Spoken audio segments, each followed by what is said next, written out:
in last place. Now they've won 5 in a row. They've won 21 of 27 and totally flipped the tone of this season around. The beginning of this season, there were so many pieces. It was a complicated puzzle for them to figure out, but now no matter what piece is in the lineup, what person is out there on the mound, they're figuring it out and they're putting it all together, hitting and pitching. As far as the hitting goes, the story has been the home runs this month. They've hit 34 of them and are on pace to smash the all-time Major League record for a single month.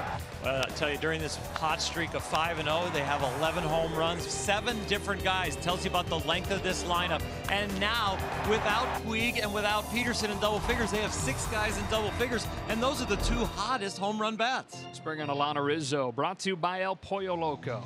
All right, Joe, thanks very much. Matt Kemp on that home run frenzy. He had a home run in each of the first 2 games of the series. Matt Kemp not in the starting lineup today. I asked Dave Roberts about why. He said it's just a day for Kemp. This has nothing to do with the ongoing appeal of the 1-game suspension after the altercation with Chirinos in that Texas Rangers series. He said, you know what, he needs a day. He's going to be in there for all 3 games against the Chicago Cubs. Chris Taylor also getting a day off as well.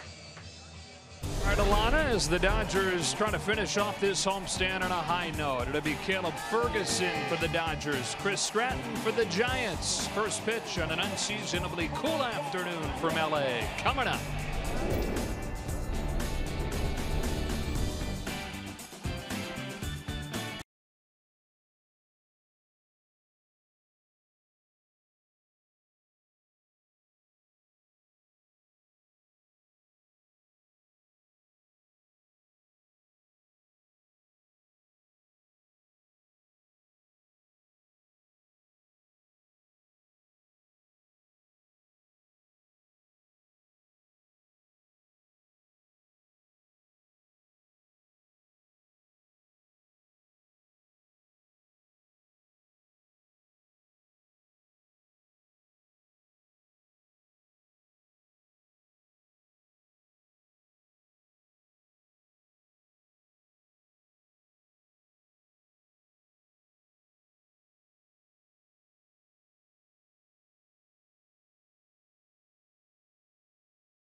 For great offers on our most exciting lineup ever. Shop ChooseNissan.com. We're ready to go on Father's Day from Dodger Stadium. Dave Roberts' kids in the house. The Dodgers trying to win their 6th in a row, which would be a new season high after they matched the season high by winning yesterday's game 3-1. Trying to move to 12-2 in the month of June as Max Muncy and the club takes the field with those baby blue Father's Day caps on. What do you think of the look? It looks wonderful. Happy Father's Day to everybody out there. Happy Father's Day to my dad. I know he's watching and listening, and it's a really special day. And it's really nice when the Dodgers are on a hot streak to have a big day like this.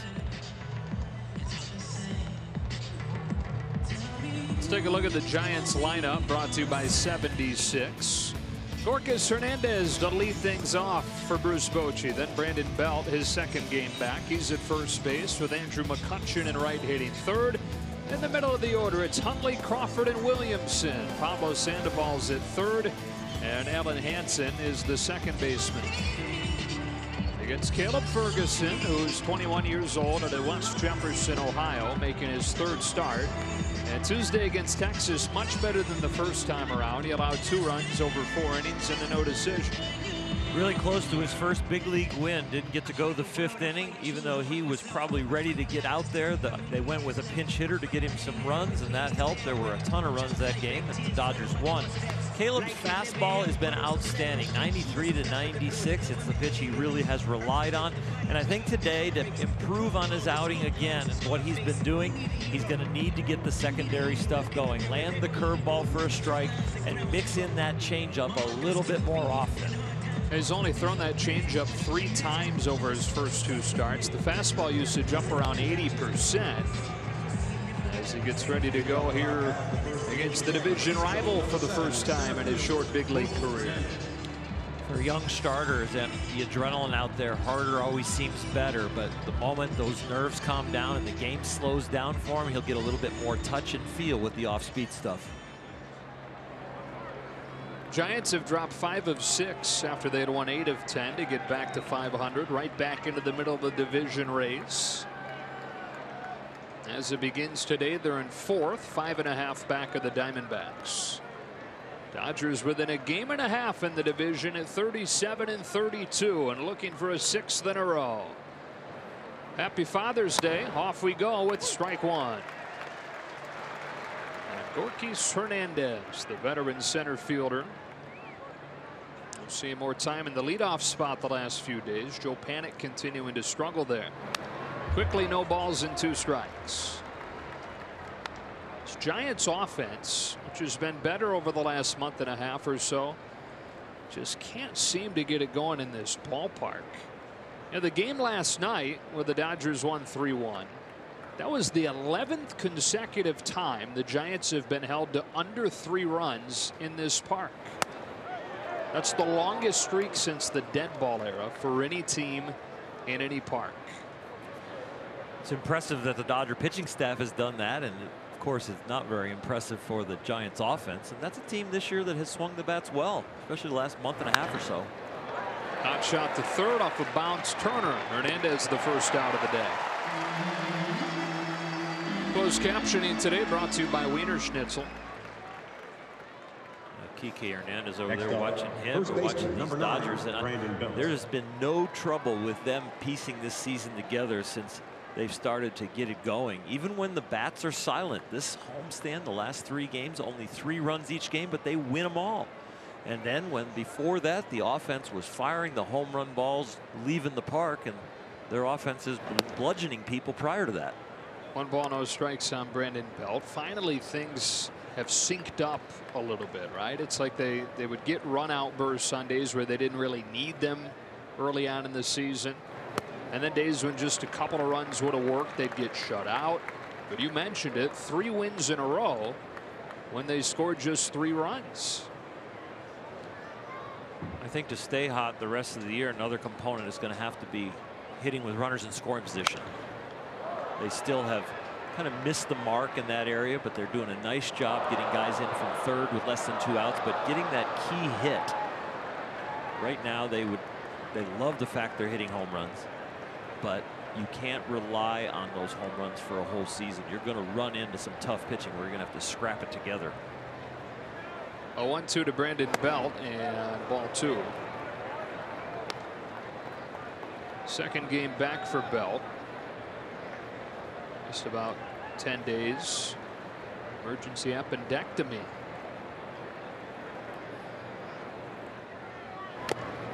Said that he started to feel it one day at the ballpark. Told the trainers, they said if it gets worse, we're going to have to get this looked at. Said it was a grabbing sensation. And it did get worse. Overnight, had surgery. They told him it'd be about 3 weeks that he'd be out, but he beat that timeline by a pretty wide stretch. He's worked it full against Ferguson. Anybody who's had that attack and then had to have surgery knows how bad that feels. You've had it? Yes. It's not a pleasant story. It's not one you want to talk about on the air, but it is not fun. Grabbing sensation, does that sound right? Yeah, shooting pains that start on one side of your body, end up over on the other side of your body, and just think about the worst flu you've ever had, and that's what kind of hit you. Belt earns the walk like he does so well so often. And the Giants have their first base runner. That's how many of the base runners have come against Ferguson. And his hits per inning is not bad. They're just like a one hit over the innings pitched, but it's the walks that have added on to that have given him a lot of stress. Andrew McCutchen, one of the hottest hitters in the National League last couple of weeks. And after a very slow start to his time as a Giant, over the last 20 games he's hitting close to 340.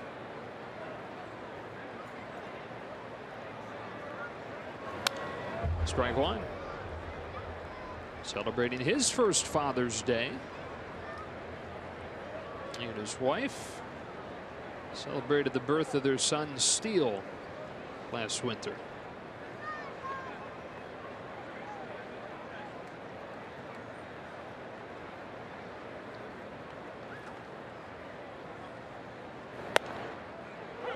No balls and 2 strikes.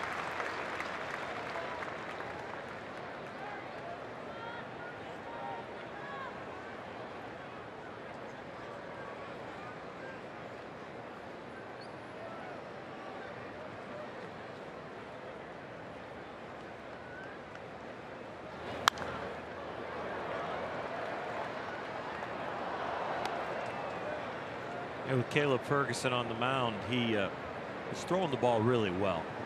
He's shown that he can get ahead of hitters. It's the fact that that curveball is not to a point yet at the big league level where it's putting people away.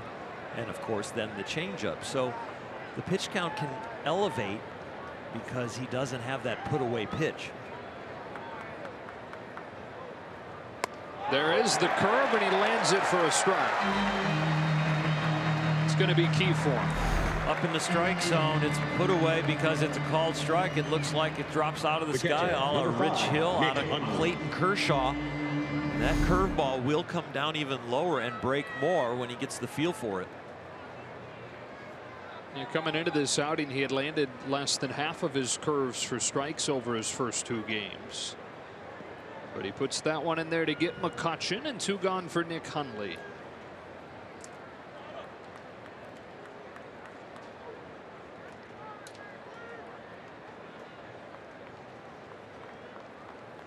Started him with a curve, it missed, ball 1. Kyle Farmer caught Caleb Ferguson down in AAA in his second start before he got called up to the big leagues, and said that the curveball does kind of rival the Rich Hill and Clayton Kershaw curveball. And that it was on down there, and it was big, and it was sharp.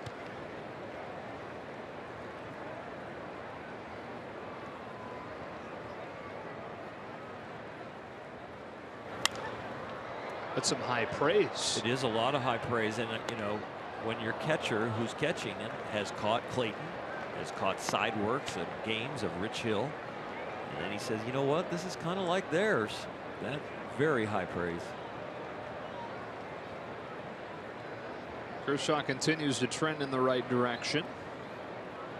Sounds like within a couple of weeks could see Clayton Kershaw back in a big league mound. On a 1-1 pitch, Hundley swings through a fastball and it's 1-2. There's Kyle Farmer, who's a great interview guest for Alana Rizzo pregame today.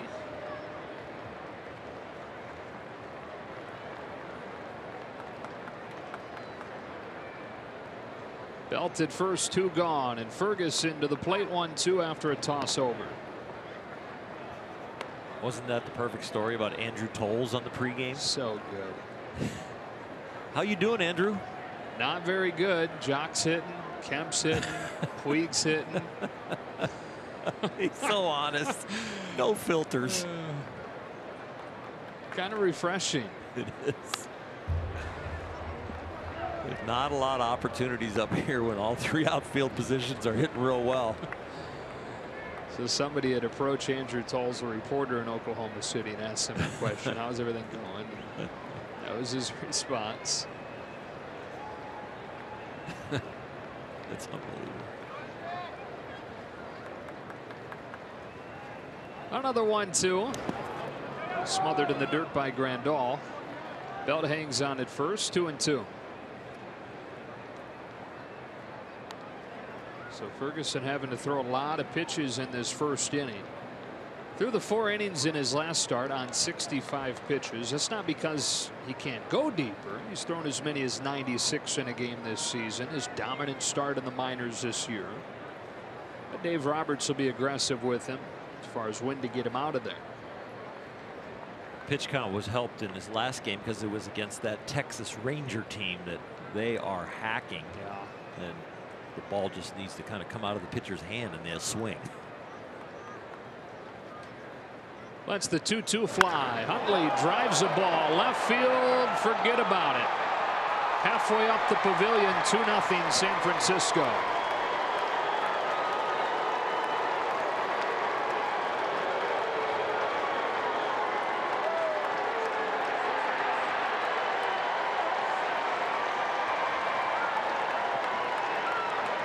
Out of the hand, it looked like a high changeup to me. And the changeup has not been effective since he's been down here in the big leagues. Or up here in the big leagues. When he's thrown it for a strike, they're batting 1,000 on it. Not just that one, but another hit. So the Dodgers trail for the first time in more than a week. The 2-run shot from Nick Hundley, his 8th of the season in limited duty.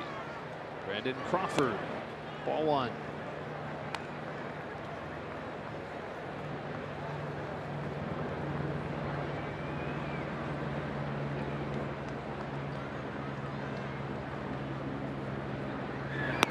Crawford had been the hottest hitter in the National League through May in the first week of June, but for the first time in a while has cooled off. 3 hits in his last 24 at-bats. Like a lot of these Giants, probably ready for this long road trip to come to an end. Chopper to Muncy at first. He calls off Ferguson, takes it to the bag, but the Giants on the board first against Ferguson. And the Dodgers come to bat after this.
The 2-run home run from Hundley in the first inning. Here's the lineup that'll try and do that, presented by 76. Jock Peterson leads it off. Then Max Muncy out of that 2 spot that's been magical during this homestand, hitting a home run in 7 consecutive games. 3 hitters: Justin Turner, Bellinger, Grandal, and Puig in the middle, with Hernandez and Forsythe the double play combo in front of Caleb Ferguson. And here is Chris Stratton, who the Dodgers have already seen 3 times this season, and he's given up 12 runs in 11 2/3 against them. He's got some bad memories when he sees a Dodger uniform. Early in the season, he was fantastic. His first 4 or 5 starts, an ERA just over 2, but lately his ERA is around 8 for his last 6 starts. So he's coming in here cold, facing a very hot Dodger lineup. Better than 7 runs per game here in June. That leads the majors. And as we talked about off of the top today, a lot of that has been the home runs, with the major league leading 34 in 13 games. Nobody's hit more than this guy. Not just on the Dodgers, but across baseball. Jock Peterson, 7 home runs in June. On a 2-1 pitch. He takes a wicked cut and misses. 2-2. We have seen more aggressive swings from Jock. That last one losing his balance, as you take a look at that graphic, where he is on top of some very hot hitters along with him, and Max Muncy there with 6 in the on deck circle. 2-2.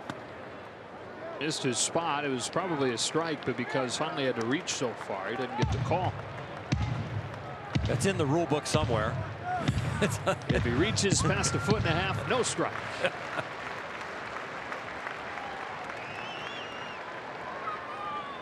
Peterson leading the day off for the Dodgers and fouling it off with a full count pitch again. Happy Father's Day to Jock's dad, Stu. And the final Father's Day where Jock won't be celebrated as a dad.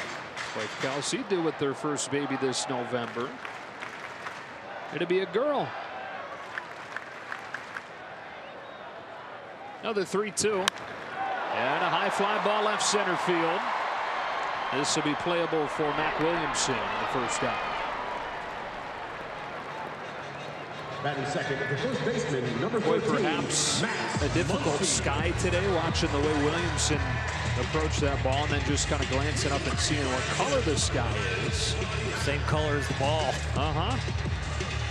This is where you hope that the umpires rub them up and they're really dark, because you need that contrast. Some extra mud on there. Muncy, after getting yesterday off, climbs in, takes ball 1. Saw a moment ago, he's had a big June like Peterson. Muncy was 6 home runs in 11 games this month.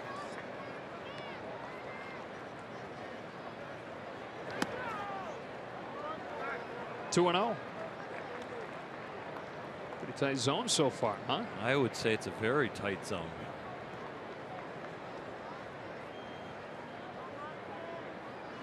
Adam Homari, home plate umpire today. 3 balls, no strikes. 35-year-old from Marquette, Michigan. The umpire's plane flight must not be till late tonight. They're in no rush. 4-pitch walk. Dodgers have their first base runner. Did you ever catch wind of an umpire's flight schedule or travel schedule on one of your start days? No, but you can actually tell on getaway days, like if they had a tight schedule and the strike zone would kind of open up, they move the game along until about the 7th inning, and then they let you really play, then the strike zone maybe tighten up again. Those are hard days because you have to kind of judge when are they starting to tighten it up. But they did want to move out. It's rough on them enough, the travel they have to do, but then, you know, they were a little bit more liberal in that day because they weren't getting graded by lasers. Justin Turner with a man on and 1 out takes a ball. They just had to pass the eye test. They didn't really have all the technology that is evaluating the umpires now. I don't know if you were saying, oh, Adam Homari doesn't have pre-check. I'm going to have a huge zone. Exactly.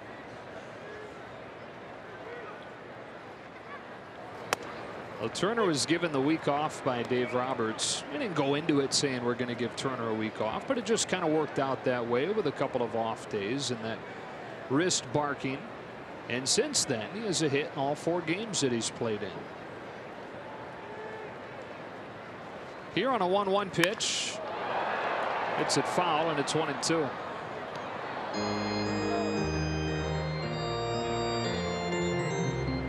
Good enough to play, not good enough to succeed. And now good enough to succeed because the pain is out of there. Hopefully he can get that to a point where it isn't good enough to play and not to succeed, because they need him in there with a presence.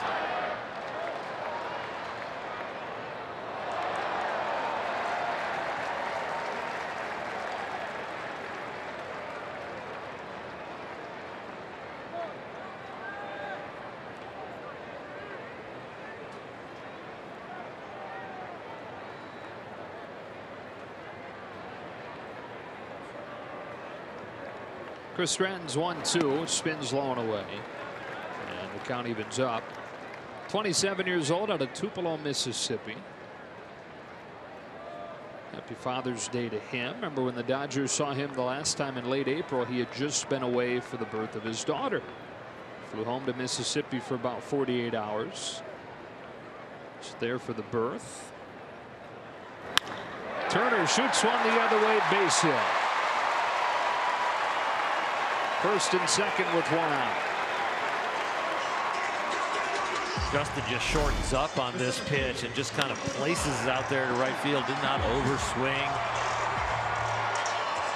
Got the leg down quickly on the front side and just eased that ball out to right field.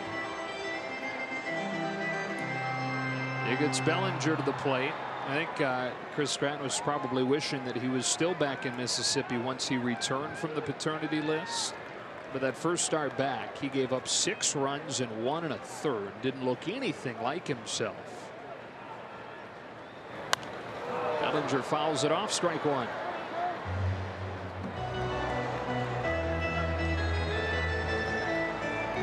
Been a good month of June for Cody Bellinger. Went through that monster slump through the month of May, and it leaked into the first few days of June. But in his last 9 games, an on-base percentage above 500, and he's hit 4 home runs in that span. He had a huge slump, but this batting stance has not had a slump. He's more spread out. The bat angles change now, and he's in a position to have less moving parts as the ball's in flight towards him. So he's become much more consistent under the tutelage of Turner Ward. On this 1-1, takes it inside, ball 2.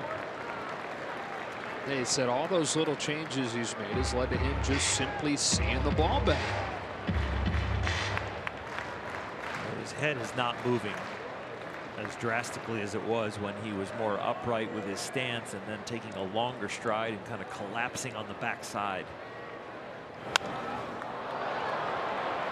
Near the dugout, Sandoval not going to get there. Just a much more stable swing and balance. The foot gets down a little sooner. The stride's not as long, and knee flex. The legs are pretty much staying the same height now, which is then keeping his eyes really stable. The other thing is it's eliminated all the little timing devices that can help when you're locked in, but when things go wrong, one of those little devices gets off and throws everything out of whack. He's more just being an athlete now, letting it rip. On a 2-2 pitch, drives a ball to straightaway center. Hernandez back to the edge of the track, has room. Muncy will take third, 2 out. Didn't miss that one by much. I couldn't tell when he left the batter's box. Did he get it all and he was watching it, or was he frustrated that he just missed it? It's a great swing, and yeah, I think a little frustration as the head kind of pops up. He kind of rolls his eyes. He's like, wow, I should have killed that one. So it's up to Yasmani Grandal with 2 gone here in the first inning. Dodgers in a 2-0 hole. The Nick Hundley home run. 1 ball, no strikes. Turner's headed for second, and the throw gets into center. The Dodgers catch a break to get on the board in the first.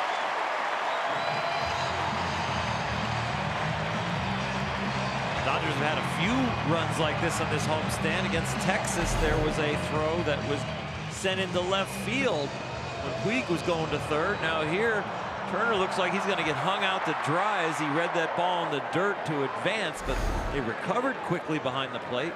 Just an errant throw.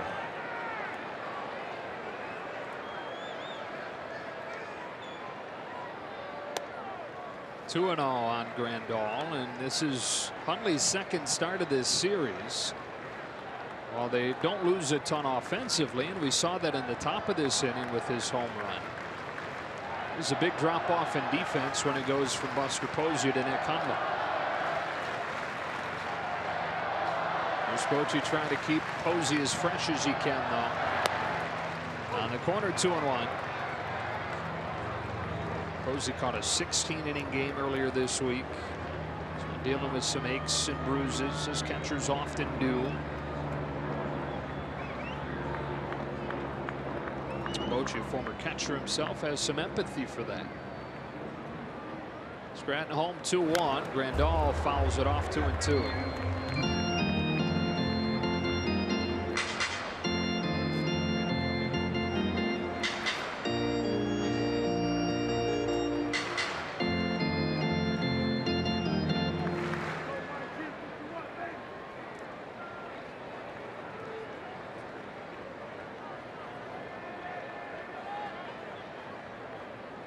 Tying run at second, 2 out in the first, and a 2-2 pitch that Grandal hits down the line, foul.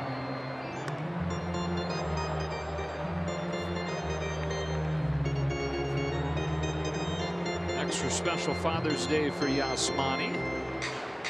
Yasmani Jr. was born last fall. His first one is Yasmani Jr.'s dad.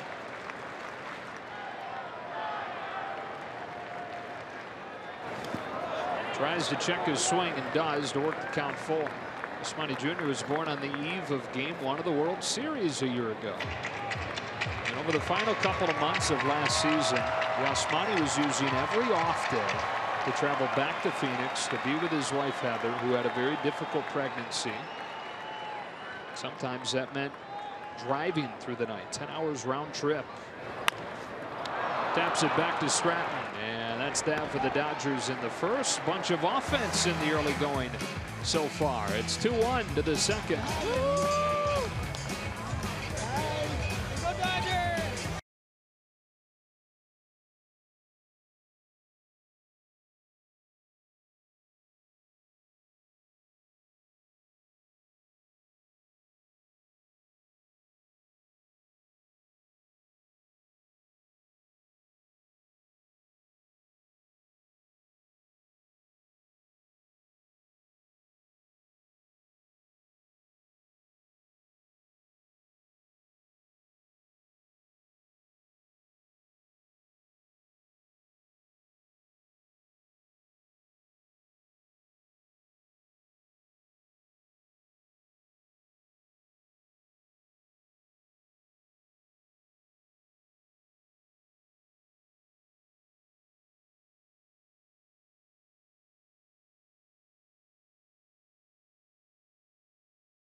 What a way to spend Father's Day out here at the ballpark. The Giants have a 2-1 lead after an inning. Dodgers trying to sweep this series. Taking the first game 3-2, taking game 2 3-1. Families are going to get a chance to play catch on the field after the game, which is always a huge memory for not only the fathers, but I think the kids. Some of the fathers maybe did it as kids. Caleb Ferguson had to throw 25 pitches in that first inning. One of them was hit for a home run by Nick Hundley. The six-hitter Mac Williamson starts the second and takes a strike. Williamson hit 3 home runs in his first 5 games with the Giants this year after starting the season in AAA. And it turned into one of the big stories in San Francisco, but then suffered a concussion stumbling over the bullpen mound, which is in play in San Francisco. Missed a month and has homered only 1 time in the 3 weeks since coming off. 1-2. He's a swing change guy. Modeled his swing change after Justin Turner.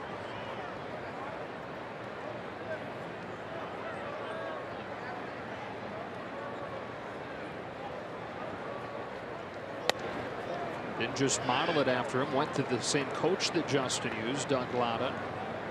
Now Williamson was one of those guys, kind of like Turner, that had gotten that 4A label.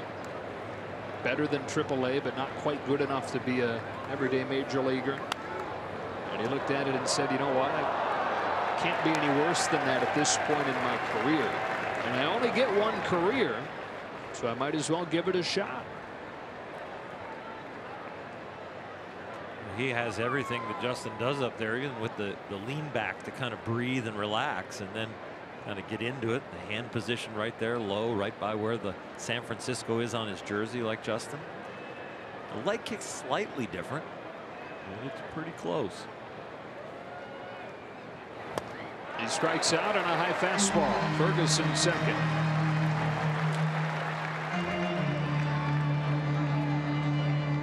Number 48, Pablo Sandoval. Williamson's leg kick not quite as high as Justin. The knee doesn't kind of point to the sky the way Justin's does. As he comes through, he's a very powerful man. Justin a little higher leg kick, a little more upright. Pablo Sandoval with 1 out takes a strike. Max saying, really, you're going to compare our swings when I swing and miss badly and Justin gets an opposite field single? Hey, we just went with the most recent swing, man. 1-1. We're the Dodger Network. We could show it that way. We're definitely not going to edit in Justin missing. Increased role for Sandoval because of injuries. Injuries have been a big part of the story for this Giants team. The big one recently, Evan Longoria with a fractured pinky finger, undergoing surgery. He'll miss up to 2 months with that. It's his left hand. It'll be the bottom hand on the bat when he comes back. That takes a lot of pressure there on that very last finger as far as when you're swinging and how to stabilize the bat. This was earlier on this road trip in that 16-inning game that we mentioned in Miami. The Dan Straley fastball. The sound sounds like it's hitting the bat. But then you see the replay and see that there was no bat there. No. Full count.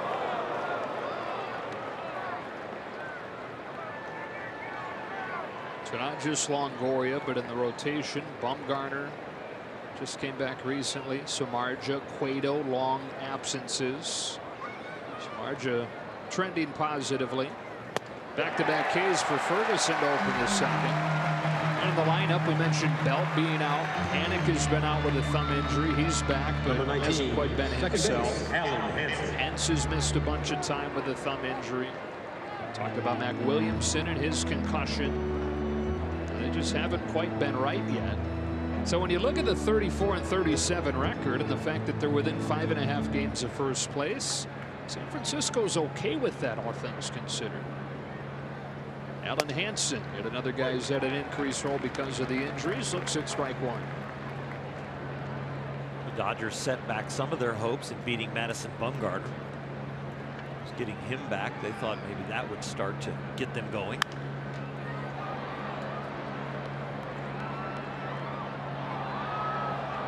Hansen a whole lot more efficient in this inning, or Ferguson a whole lot more efficient in this inning, and a chance to strike out the side.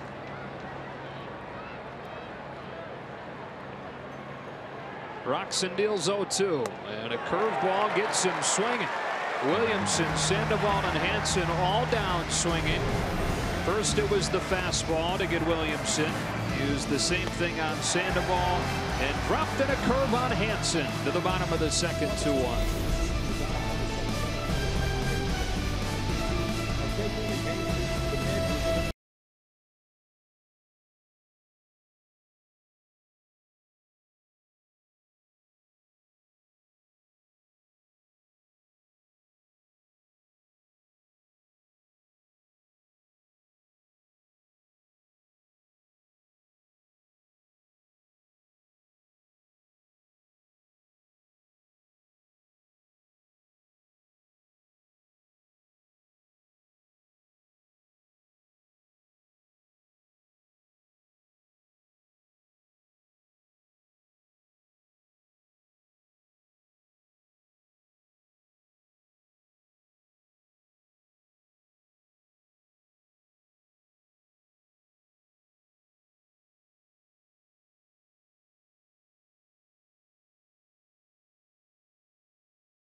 Maybe a first Happy Father's Day to him. Happy Father's Day to him. All the dads out there. Hope you're having a great day today. Best dad ever. You just hope everybody gets a foul ball. That would be a long game, but it sure is when they bring their glove to the game. And that's the #1 thing, other than the Dodgers winning, that they're rooting for. Yasiel Puig opens his second, takes ball one from Chris Stratton.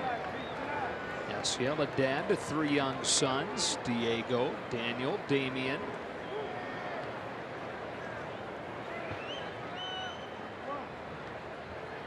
His dad's name is Omar. It was Omar that got Yasiel into baseball at a very young age as a catcher in Cuba.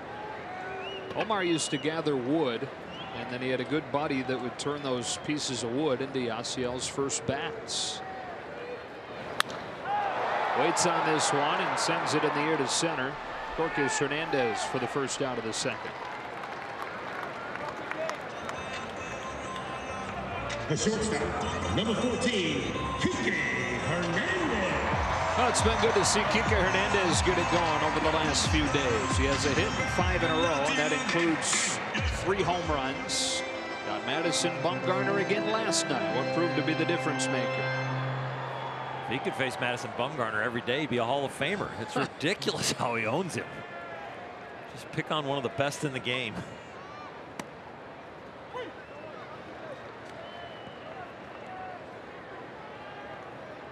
Already 10 home runs this year. Limited action. Irv is fouled off and it's 0-2. It's already 1 shy of his career high that he set last year. Well, Dave Roberts, like he did with Max Muncy, trying to find any way he could to get Max in the lineup when he's swinging a hot bat. Here today, Kike playing shortstop and also against a righty in the lineup. Fly ball left center field. No playable for Williamson. 2 out. Looking any way to get the hot bats in there and keep them relevant in their timing. Number 11, Logan Forsythe.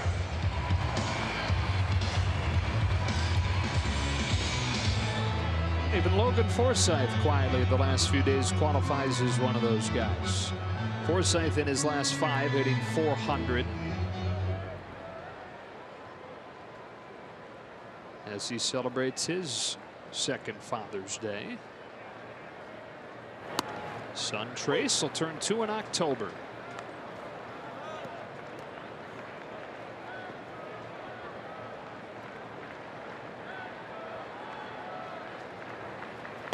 One ball, one strike.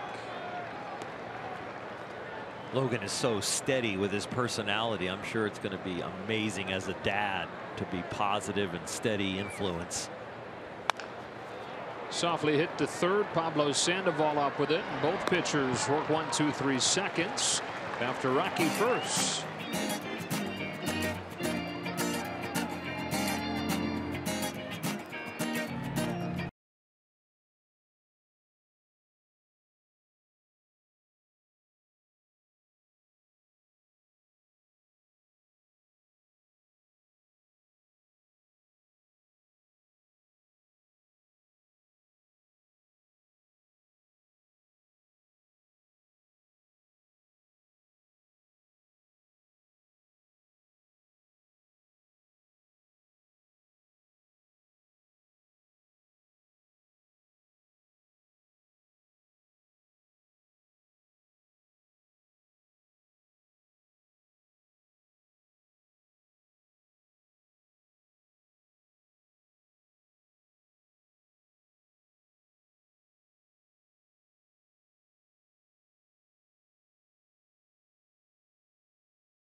Two-one as we go to the third and welcome inside Joe Davis and Orr Hershiser. And I know we both want to say happy Father's Day to our dads. I'll let you go first.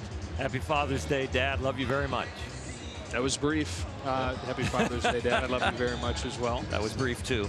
So my dad, you know, I've been around sports my whole life, largely because of my dad. Right. Hall of Fame high school football coach. So I probably wouldn't be in this job if not for him getting me into sports. Yeah, and my dad with all the opportunities, you know how they chase you around to the Little League games, the high school games, take you on travel trips. And you know what? That's a lot of dedication when you have a full-time job and then you come home and it's a full-time job to raise the kids too and be part of their life. So totally appreciate all of the effort and love there. Very cool. That guy made sure to bring a sign that said "Hi, Dad," so he could do the same thing we just did. Caleb Ferguson to Chris Stratton, strike one.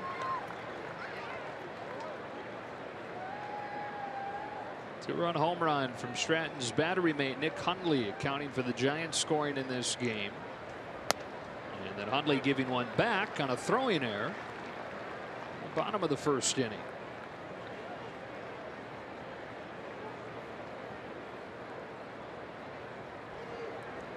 An 0-2 from Ferguson, and a line drive to short, stabbed by Hernandez, 1-0.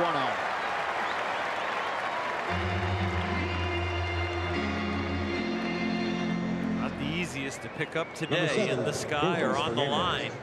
It's kind of that easy, fuzzy day as far as the vision is concerned.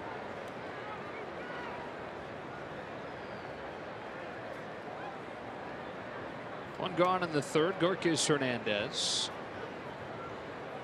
Gorkis is a Russian name, and his father heard it, liked it, said that if he had a son one day, he was going to name him that.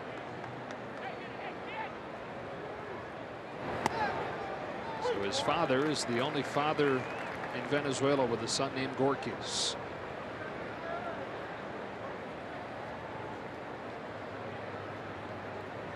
.30-year-old veteran back into an everyday role. Makes a ball. It's 1-1. Made his debut with the Pirates and the Marlins in 2012. Didn't play again in the majors for another few years. Continued to bounce around from different organizations. But has seemingly found a home with the Giants. And in a season where nobody's really taken center field and run with it, he's been the closest thing they've had to that guy. 290.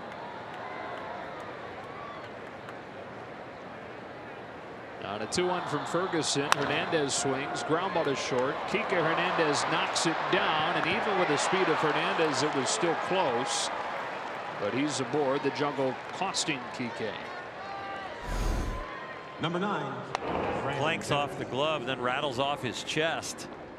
Now right about here the footwork is off, and it even looks like as he reaches down he only gets it with about one finger as he tries to grip it, get it over there to first, so the throws ends up high.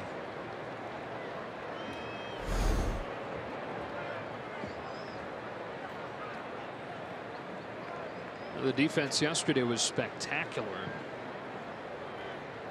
First error today, and Brandon Belt hits with a man on and one out.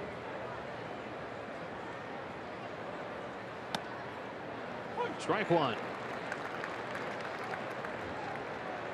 Caleb has had tremendous command of his fastball today. It's pretty special fastball, almost 75% of them for strikes.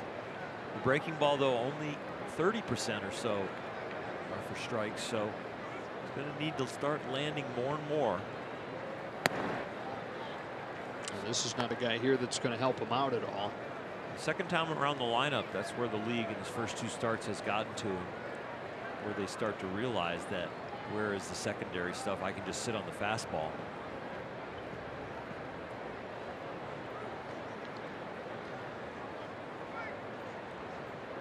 Grandal wants the 1-1 pitch up. Here it comes. It's taken there. Belt is the guy who earlier this season had the longest at bat in at least 30 years, in the time that they've been tracking at bats as far as how many pitches within each. 21 pitch battle that ended in a line out. Can't lay off this curve, and actually does get some help from Brandon Belt. 2-2. And that at bat, we saw 21 pitches that lasted almost 13 minutes. Fouled off 16, including 11 in a row at one point. And right before the final pitch of the at bat, he joked around with the catcher. You know what? I hate these long ABs when I'm in the field. Maybe I'll just bunt, put an end to it.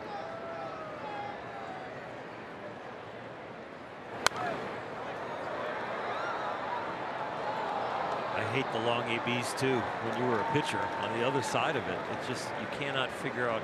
Just get the ball, play, please. You can have a single. You know, let's get to the next guy. I'm killing my pitch count. I can't figure out how to get you out. The worst part is, though, if they hit a home run off you after those long at bats. Oh. Salt in the wound, right? They run your pitch count up and do damage.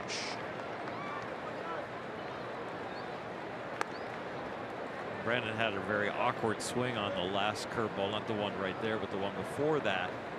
And what that told me, when you see a big leaguer that far out in front and that pitch was that bad, that he was guessing fastball the whole way. He just thought, oh, this is going to be a fastball, and he just attacked it. He didn't care where it was going to be, and it ended up being that breaking ball. 3-2. Bell hits a high fly ball to left center field.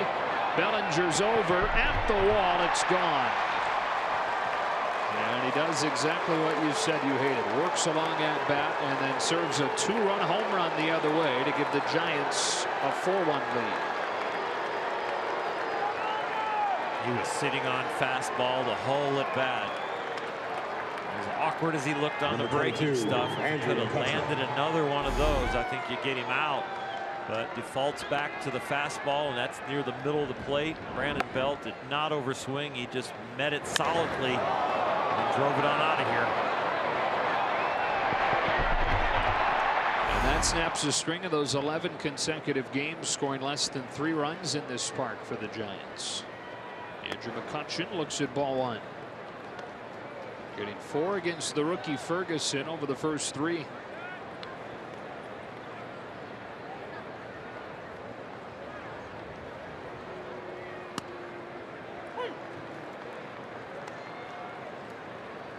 Belt's impact felt right away in his return from the DL.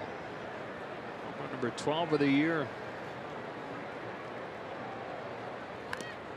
Belt among Giants fans is a kind of a polarizing guy because he's a big first baseman. You figure that he'd be a big time power guy, and he does hit for some power, but he's also a very high on base percentage guy, typically a patient at bat, more likely to work a count than he is to blast a 450-foot home run. And that irks some fans who think that he should be a big time run producer. But when you put it all together, you look at the OPS, he's one of the top 10 hitters in the National League. On a 2-2, McCutcheon fouls it off.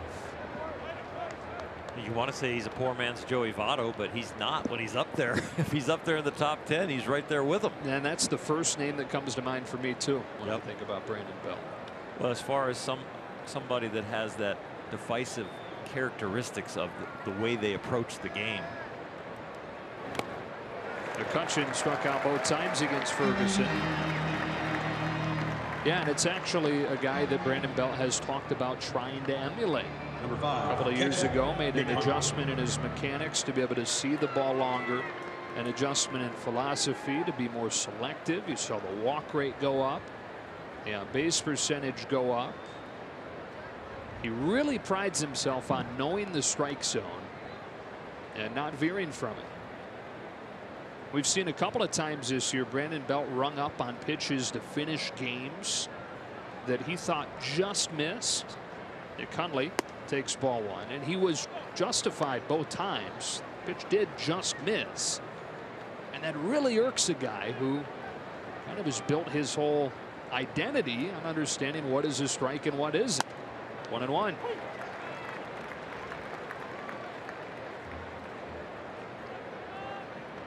And it also adds to the flame, the fuel that seeing that at bat, and it's the last out of a game, why fans are irritated with him. They're like, yeah, okay, we know he was right, but it's the last out, the last strike you've got to protect. You know, that's the old mantra of anybody coming up through Little League and high school. You know, you got to protect the plate. When your eye is so good, it's not about protection. It's just about deciding, is that a strike or a ball? He's really good at that.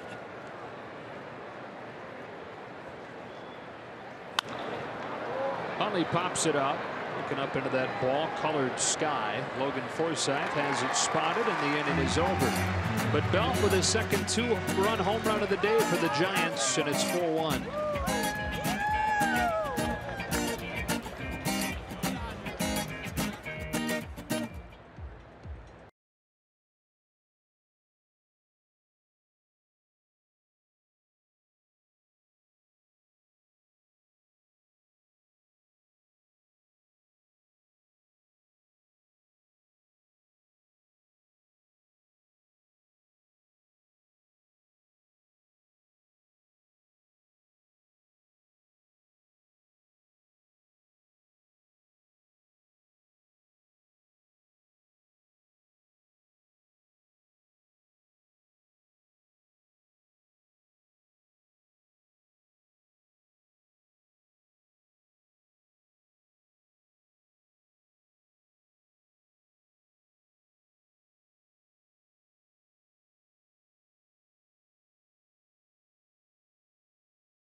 Dodgers trail 4-1 as we go to the bottom of the third, and Caleb Ferguson takes ball one from Chris Stratton, a former first-round pick of the Giants out of Mississippi State, and then a top prospect for a couple of years.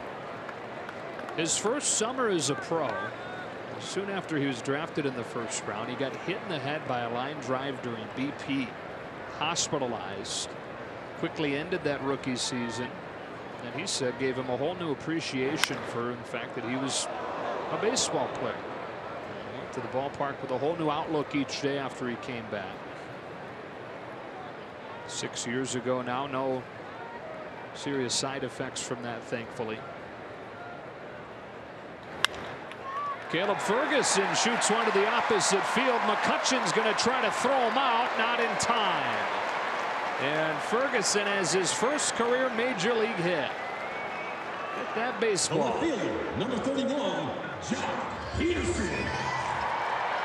I'm glad he beat it out. That would be embarrassing. I thought I had my first big league hit, so I was admiring it, and then I got thrown out by the right fielder. And yeah, they weren't shifting on me. Yeah, he's got it by a step. Went into his singles trot. So the Dodgers get the leadoff man on and get Jock Peterson to the plate in a 4-1 game.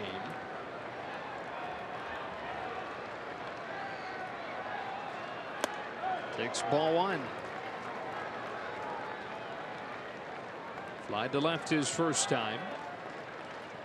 First game for Peterson in this series, with the Dodgers having seen back-to-back left-handed starters in the first two games.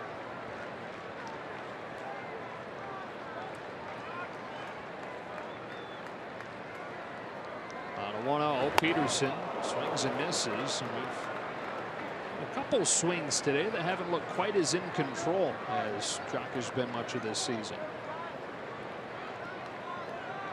We've seen it all the way from the swing changes and being super stable in the box, really never losing his balance, and seemed like he's connected to the ground throughout the whole swing. And that last one was a little slippery. Now pop fly into shallow center. Everybody coming together. Hernandez finds it, catches it, one out. The first baseman, number 13. The whole group together out there, and everybody thinking, I hope somebody sees it. And Hernandez did. So 1 on, 1 out, and up comes Max Muncy.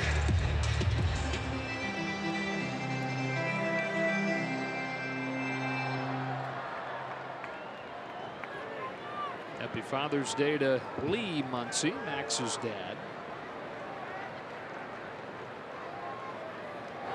Kind of had two jobs, a geologist and Max's first hitting coach. Taught Max a lot of what he knows. Build that swing. A lot of soft toss of wiffle balls in the garage of their home in Texas. Lee grew up in Cleveland, big Indians fan, big Jim Thome guy.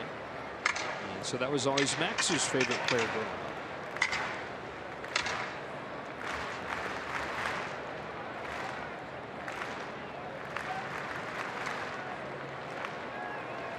On a 2-0.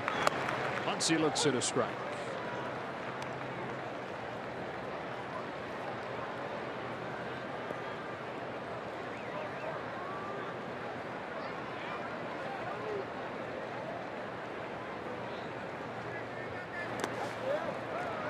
Three and one.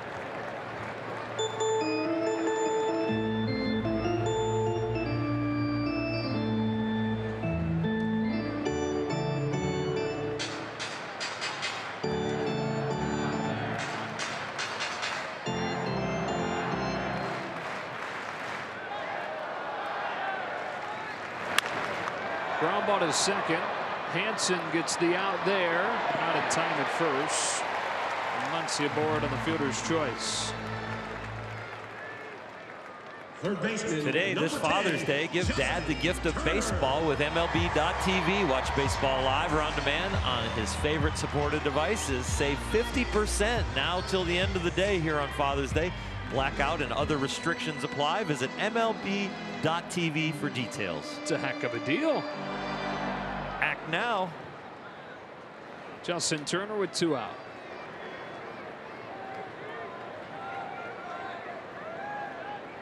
With his first inning single, now has a hit in all 5 games since getting that week off.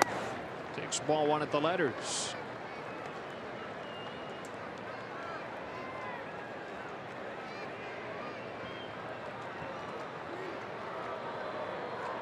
Instead of the eye black today, eye blue. 2-0. I wonder if it really absorbs as much light. Yeah, I don't think it probably serves a purpose. Maybe it does the opposite. No. Somebody's lying to him. Placebo effect. It's working. He's ahead 3-0.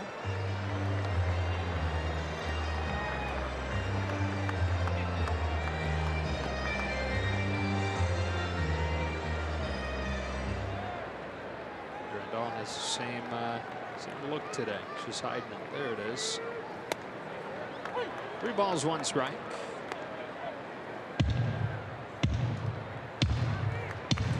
I like it. You know, the little wrinkles you see throughout the season. Major League Baseball does a good job of that, incorporating based on the holidays. At the bottom of the zone, strike 2. We're not happy with Adam Hamari on this call.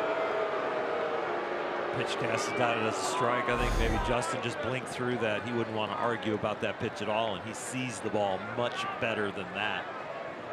So I think it just didn't see that one correctly. It's got to be the eye blue. Once you get a head start from first, a 3-2 and a ground ball foul.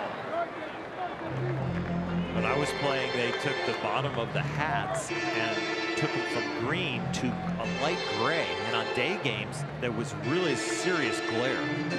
So I took a black Sharpie and Sharpied out the gray to make it black to absorb the light, because it wasn't really cool to wear eye black on the mound. No, it would actually hurt your eyes, that gray bottom. They're all black bottoms now. Fly ball center field.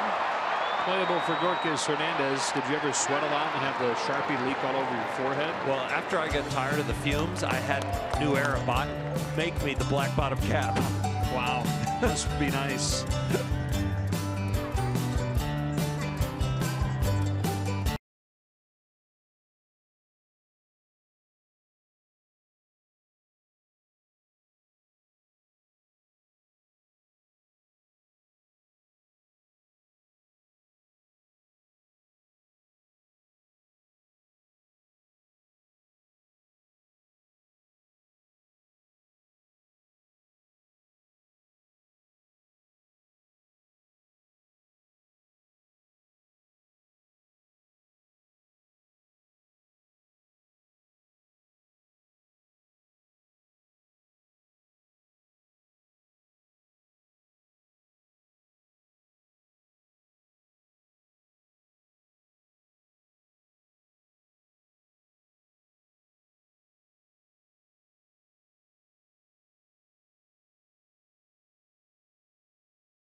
Our 4-1 Giants as we make our way to the top of the 4th inning. A couple of updates for you as far as some starting pitchers are concerned. Clayton Kershaw throwing off a flat ground earlier today. He's going to throw a 3-inning, 45-pitch simulated game here at Dodger Stadium on Tuesday. Hyunjin Ryu, the other left-hander, had his bullpen session yesterday cut short at about 20 pitches when he felt a bit of tightness in that strained groin, but Dave Roberts would not call it a setback. He's still hopefully going to be continuing to progress and come back after the All All-Star break. Right-hander Tom Kohler has been slowed down a bit in his return from that right anterior capsule sprain. He is still, though, throwing on a sub-maximal throwing program, and if all goes well, he was ahead of schedule prior to this. He is targeting a post-All-Star break return, guys. All right, Alana, looking forward to when those injury reports are a little shorter, fewer guys on them. As Brandon Crawford leads off this inning and takes high. It's 2 balls, no strikes. It's amazing what the Dodgers have been able to do when you consider the length of that injury list right now. Winners of 21 of their last 27 games. Major League best 11 and 2 in June. 2 balls, 1 strike. Ross Stripling, Walker Buehler on that disabled list now, but he and Ross were really the foundation of the rotation as the other starters went down. Ross had a nice side work today that we got to see before the gates open. Chopper to second for Forsythe. Crawford the first out. He is an all-star. Ross Stripling, I mean, at this point, I sure hope so. I hope he gets recognized. A lot of times, you know, people first look at the list and think about statistics, and they look at names and resumes, and you need to look specifically at him now. I hope they erase the names and just show the stats, and as they're thinking about who should we select. Strike 1 on Mac Williamson. Pretty darn good. Not just a sentimental favorite, but he has earned it. And if he stays hot up to the selection of the pitchers, I gotta believe he's going to be on the team. Other than 2. You have those perennial all-stars, you know, year in and year out. Oh, they're in their 9th year, they're 8th year. And then you've got those outliers, the guys that make it just once or twice, sometimes just once. They need to be recognized. Williamson to right, Yasiel Puig, 2 up, 2 down. It can't hurt having Dave Roberts as the man finishing the roster off as the manager of the National League squad. You will definitely have a vote. It's nice to have your manager in the room or on the conference call when they're coming down to those final selections. Do they really do it on a conference call for the final few? Yep. They suggest and they help select, and of course the rules around everybody's got to have one representative. That kind of cuts into that, where you get those borderline guys. Pablo Sandoval takes a strike. You think he can get us the pin to that conference call? We should work on that. That would be interesting. What a job the fans did last year for Justin Turner. It was one of the many wonderful memories of that 2017 season. Further made him a fan favorite, I think. On an 0-2, Sandoval climbs the ladder and slices a liner to second that Forsythe puts away. 1-2-3 fourth for Caleb Ferguson.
Dodgers baseball on Sportsnet LA is brought to you by Carl's Jr. and by Nissan. Choose Nissan today for great offers on our most exciting lineup ever. Shop ChooseNissan.com. Back on Father's Day as Cody Bellinger takes ball one from Chris Stratton in a 4-1 game. Bottom 4.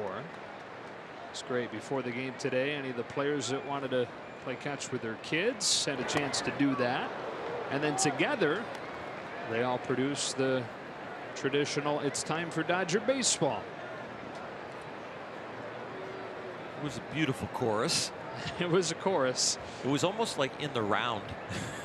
Yeah. Depending on their age, when they started and how they finished. 2-1.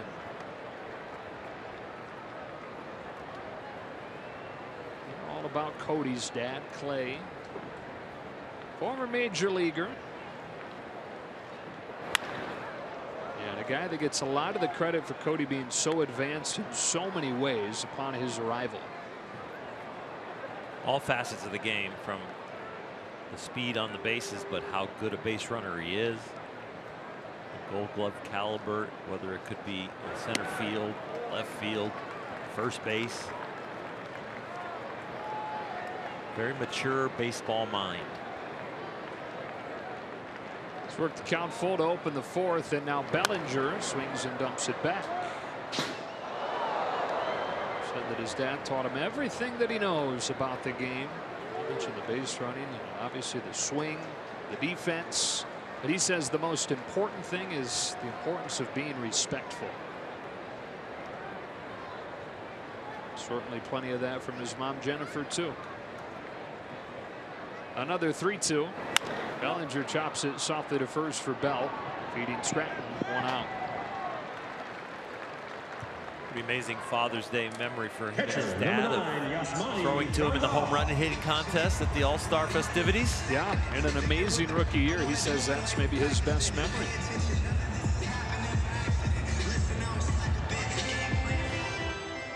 We were talking about Yasmani Grandal and what he and his wife Heather went through before Yasmani Jr.'s birth last fall, which didn't become public until this spring. So on the surface, all it was Grandal completely struggling in the second half last year, losing his starting job to Austin Barnes. But then this spring, it was a nice reminder that these guys are all human with their own real life problems. Out of the gap in right center field. Grandal with a 1-out single.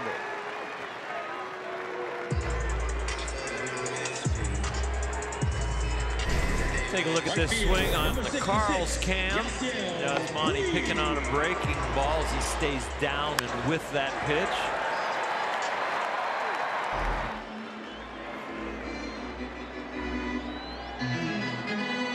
First hit of the series for Grandal, and it brings up Puig, who is 1 for 8 this weekend.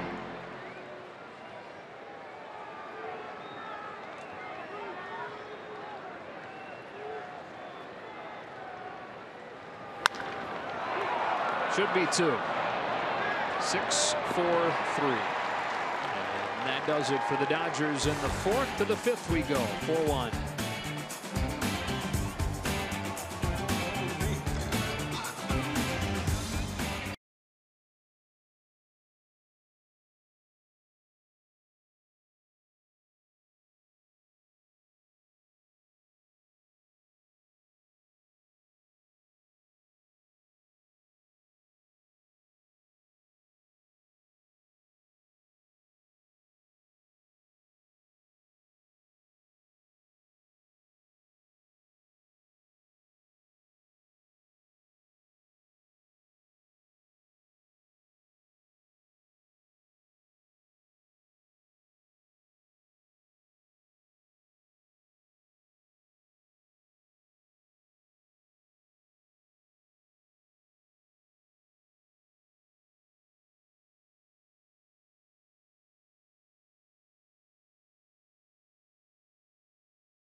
Cancer Foundation. And Michael, first of all, thanks for being with us. I know that you have been a busy man as you've made your way around Major League Baseball, trying to continue to keep Dad in the game. Tell us a little bit more about that. Well, it started 23 years ago. The idea was to remind men to get that simple blood test for prostate cancer. With the Dodgers' help in Major League Baseball, today the death rate is down by 52%, and there's 1.4 million men that are spending today with their families that people didn't think were. So thank you, Dodgers, thank you, Major League Baseball, and let's go to homerunchallenge.org, and you can learn all about how you can pledge to raise money for cancer research and root for the #1 hitting team of home runs in the major leagues.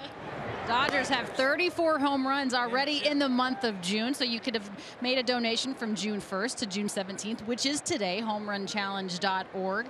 And happy Father's Day to you. You have your grandkids here. This is Spencer and Alice. All right. Spencer and Alice, big Dodger fans.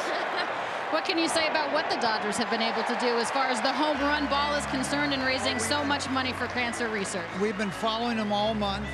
We were with them in Pittsburgh, at the stadium in Pittsburgh, and they were just fabulous.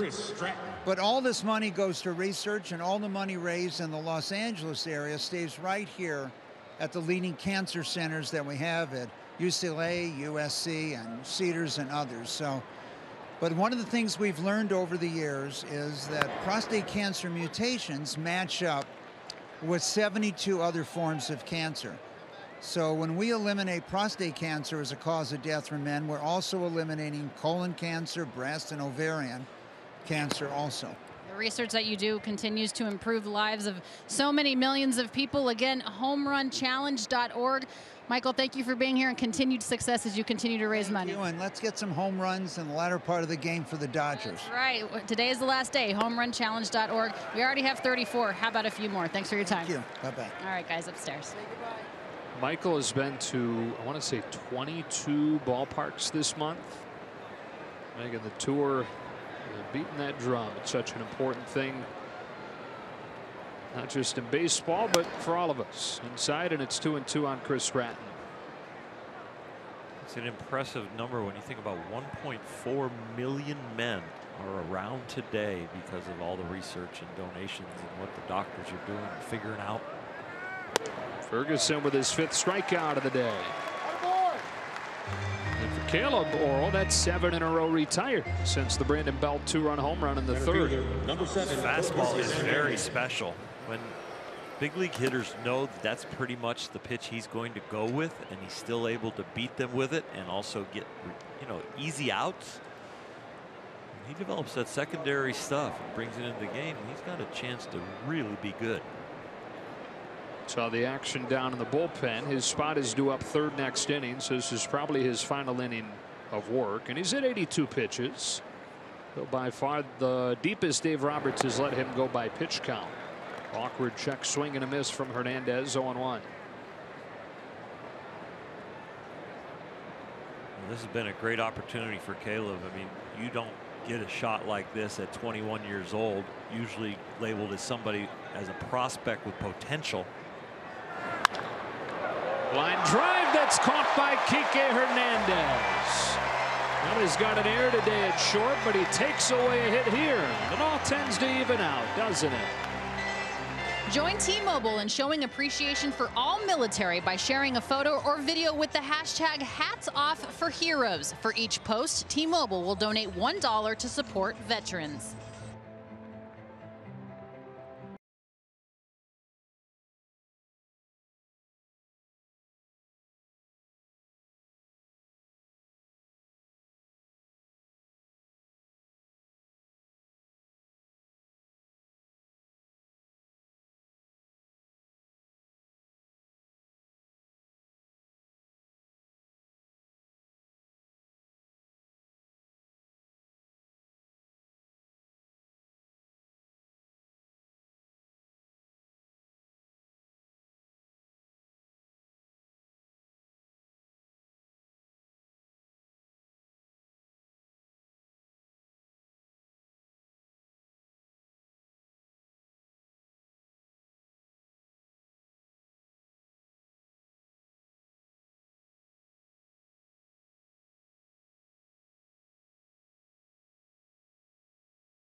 Kike Hernandez capturing this line drive. A step, but some timing with the eyes, and then a leap. Pretty amazing. Get something hit that hard. And now he leads off this 5th inning against Chris Stratton. He's ahead in the count 2-0. 2 years ago on Father's Day, while Enrique, his father, was battling cancer, right in the middle of the treatments, Kike came up as a pinch hitter and hit a game-tying home run. Takes a strike, 2-1. And he said afterwards that he actually walked up to the plate thinking, man, if I happen to hit one out here, I don't know what I'm going to do. And then had a hard time making it around the bases without breaking down crying. He's an emotional guy. Of course, Kike's dad is now cancer-free. Learned it was in remission a few months after that Father's Day 2016. Coached Kike through high school. The guy that got Kike involved in this sport. He was a part-time scout for the Pirates. Has been for several years. And actually, the way that Kike's father got that job was through Jorge Posada, who happens to be Kike Hernandez's godfather.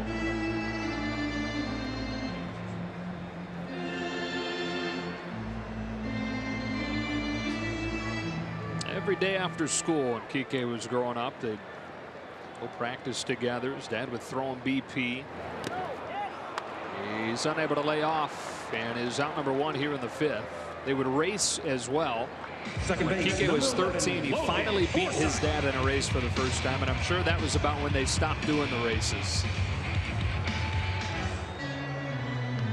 That is unbelievable memories of competing with your dad. Dads are your first hero. It's absolutely amazing to grow up and have your dad competing with you and challenging you and encouraging you at the same time. Strike 1 on Logan Forsythe. Chris Taylor is in the on-deck circle in the pitcher's spot. Caleb Ferguson's day coming to an end, having completed 5 innings and allowed the 4 runs on a pair of 2-run home runs. 1-1. What'd you think of Ferguson today in his 3rd start? I think he continues to progress. I think, though, they're still going to have to really get better with the off-speed stuff. And I think the changeup is in development. I think it's unfair to completely evaluate him and say, oh, he's supposed to be a finished product, so he's not. To me, he's still a prospect that is pitching at the big league level. And when the other guys get healthy, he's going to go down, and he's now going to know what it's going to take at another level to get up here to the big leagues and really be successful. Forsythe on the ground to 3rd. Sandoval with a clean play. 2 out. You're right. I mean, he's still just 21. Only a handful of innings above Double-A. And it's out of necessity that he wound up here. Yes, he had earned the right to be in the spot to be the guy they called up, but there were no plans in having to use him that quickly. Exactly. And so I feel bad. I don't want to get on every single little thing that you see, because I know the guys down in the minor league system. I know what Rick Honeycutt now has had his hands on him in a few side works, and they're going to mold him into what they see, and he's going to put the work in. They really love the kid, his attitude, his work ethic, his poise, even through these few difficult starts up here at the big leagues. But being exposed to this stadium, pitching on the road, he's going to learn an awful lot. And when he goes back to the minors, I think he will progress really quickly. Dave Roberts pulls Chris Taylor back and sends Breivik Valera up there. He looks at strike 1. And today, I mean, all that considered, the fact that he gives him 5 innings, it's a pretty darn good performance. I know there's 4 runs up there, and a couple of years from now, Caleb Ferguson hopes he's in a spot where 4 runs over 5 innings isn't considered a good effort. But in the context of where he's at, you can't hate it. Not at all. Looking forward to seeing where his future goes. 1 ball and 2 strikes. Chris Stratton, on the other hand, is putting together one of his best outings against the Dodgers. This is a guy who, in 6 starts lifetime against LA, has an ERA near 8. And so far, just the 1 run on an error.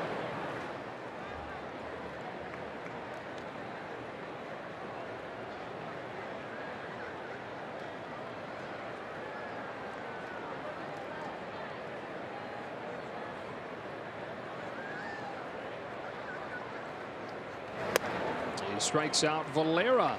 And the Dodgers down quietly in the 5th.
By Kona Brewing Company, and only a couple of hits for the Giants, but they're both big flies, and that has brought all 4 runs that they are leading with, 4-1. Brandon Belt going oppo there for the 2nd home run. Now Eduardo Paredes is in there for Caleb. You added an O to his I did, didn't I? I was like, I don't think it's there, but then I looked over at the graph. I go, no. Yeah, Ed's in. Yeah. We can go Eddie, Eduardo, Edward. They're looking to shut it down. He is a specialty with his breaking ball, and Brandon Belt has seen a couple breaking balls. He swung at one awkwardly with Caleb Ferguson, and then he took the other one, hit the home run on a fastball. He scored both times. The walk and the homer you mentioned. Paredes delivers to him and gets the corner with a slider, strike 1. So 5 games in the majors this year for Big Ed. No runs. Major league debut as a 30-year-old last July. 1 ball, 1 strike. Now the bullpen for the Dodgers, 3 1/3 shutout innings yesterday. And quietly during this run where the team is 21-6. Has been kind of a stabilizing force. And we talk about all of the starters on the DL, how it doesn't add up that they've made this run at that time. Well, it kind of starts to make sense when you consider the work that the pen has put in that time. And sometimes it's just not being a bullpen for like the 6th inning on or 7th inning on. They've had to do whole games. It's a bullpen day, and they've done that 2 or 3 times.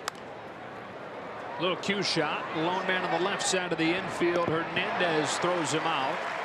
1 away in the 6th. Nice baseball clock by Kike Hernandez right there. That slow roller, you might start thinking about panicking, but he understood Brandon Belt was the slow runner, so he took his time with this.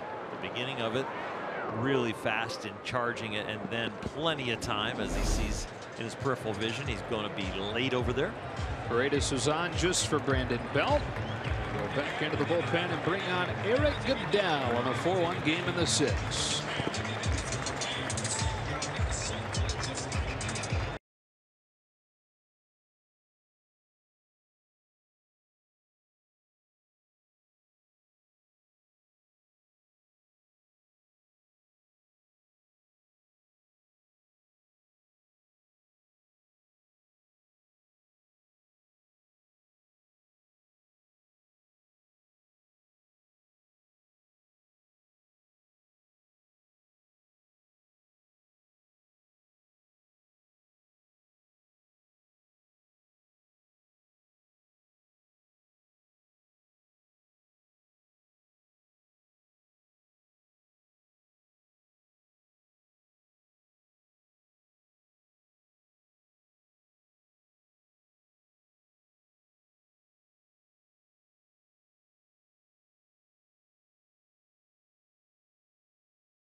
Baseball on Sportsnet LA is brought to you by BMW.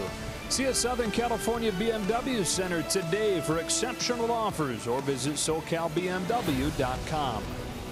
And by Jack in the Box. Try the $4.99 Jack's Spicy Chicken Club Combo with toasted sourdough.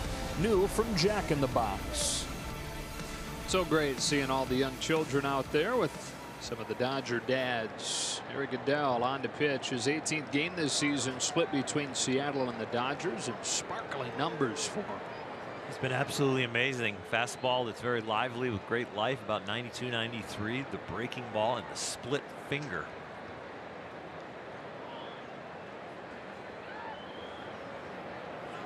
Andrew McCutchen with one out in the 6th.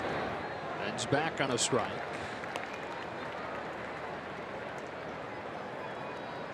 Happy Father's Day to Eric's dad, David. World-renowned biotech pioneer.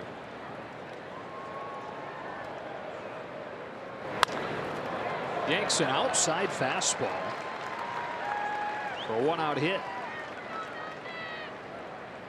Goodell has been outstanding as a Dodger. You go all around the whole Major League, all of Major League Baseball, pitchers that have faced at least 75 batters. He has the lowest ERA in Major League Baseball. What a find. Absolutely amazing. Rare to see him give up a hit. The league's only hitting 197 off of him. Nick Conley started the scoring with that first inning home run. Now he bats with one on and one out in a 4-1 game in the 6th. McCutchen runs on the first pitch. Grandal's throw bounces under the glove of Forsythe, and a stolen base for Andrew McCutchen. Osmani had a shot at him. This throw is perfect. He's out. And even with the bounce, Logan, if he could have gloved it, they'd have had him.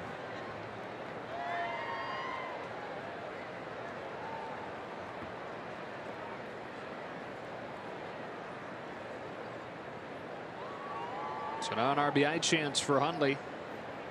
Giants trying to add on here, trying to avoid the sweep in this series. Grandal with a good stop. Giants trying to hang around in the division race. Still kind of jammed up, but you're starting to see some separation with the Diamondbacks getting things going again. The Dodgers doing what they're doing. The Rockies really struggling. Colorado's 4-11 in its last 15. And the Giants have lost 5 of 6.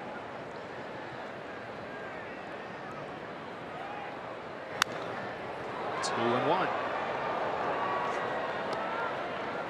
Dodgers only run really on a Hundley throwing error.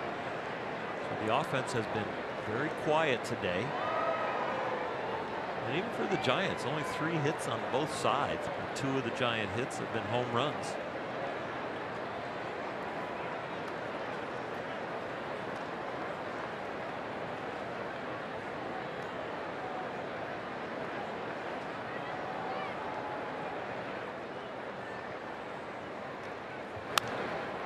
Two and two.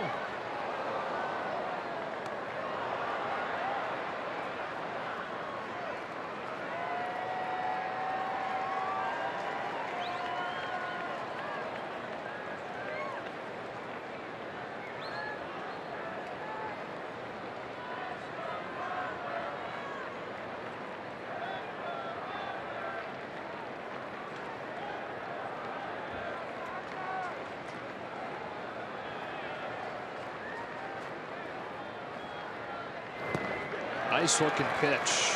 2 out. Who could forget when Kike Hernandez hit 3 home runs during Game 5 of the 2017 NLCS? If you're one of the first 40,000 fans in attendance on June 26th, when the Dodgers host the Cubs, you can have a bobblehead representing the Dodgers' pennant-clinching victory, courtesy of San Manuel Casino. Visit Dodgers.com/promotions. With 2 out in the 6th inning, Goodell against Crawford. Instead of to be Goodell against Williamson, they put Crawford on intentionally. And get the righty-righty matchup. Talking about Eric's dad, David, not just very, very successful professionally, but he coached Eric's teams growing up, coached Tyler's Little League teams. Tyler now a pro baseball player as well in the Dodgers organization. And grew up a Dodger fan, David did. The San Diego area. Bill Shaken just recently did a really nice article about the Goodell family.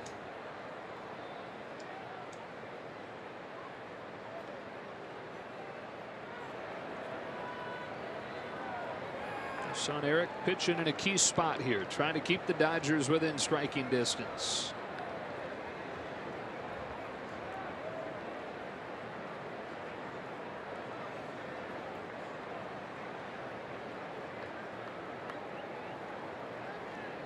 Mac Williamson is 0 for 2 today. He's struck out and he's flied out.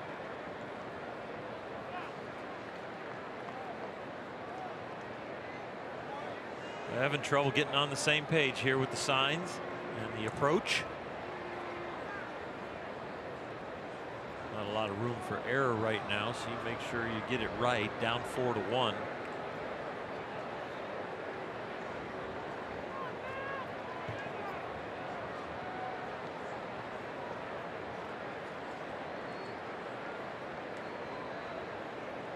Six and 1 on this homestand. It's been the best homestand of the year. Finally above 500 overall at home. So they're on the same page now. Goodell comes home and Williamson takes ball 1. Split finger is very sharp today. That's what he got Hundley on. That one right there. The bottom dropped out of it. You get it more over the middle of the plate, you probably get a bite.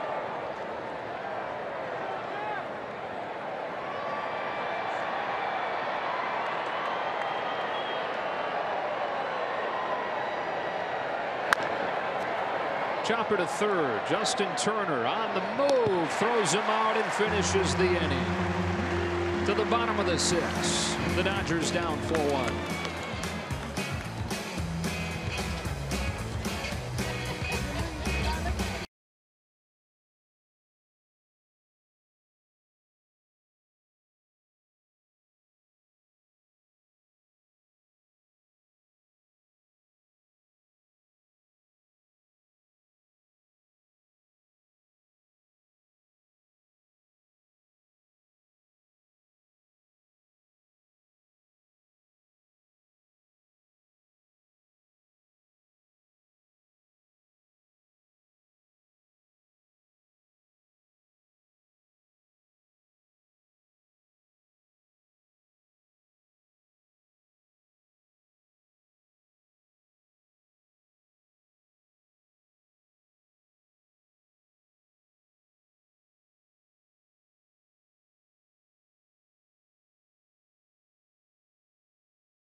Spotlight. Jock Peterson's numbers in this month of June coming into the day.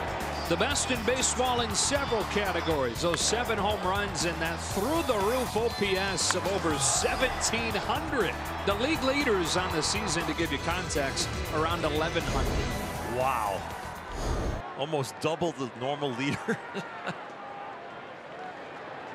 Today's 0 for 2. Fly out to center and a fly out to right. Another encouraging start for the Giants from Chris Stratton, who went 7 innings in his last outing against Miami on Tuesday. Gave up 3 runs. They only scored him 1 on that day, so it was a loss. And here he is at 84 pitches, opening the 6th. Prior to that, he was getting a lot of run support. Some rocky outings, but a 4-game personal winning streak that he took into his last start.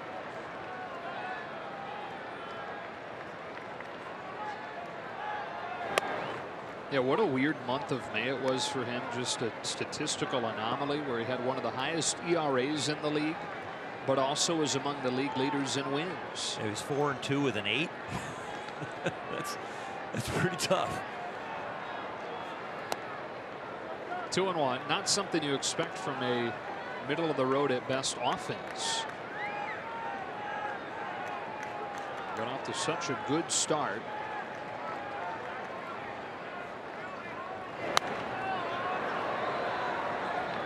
Those splits you saw there, or I didn't mean to cut you off. Oh, okay. Those numbers you saw there, first 5 starts versus the last 9 starts. The first 5 happened before the birth of the baby. The last 9 with ERAs above 6. And since he and his wife started playing man-to-man defense for the 2 kids.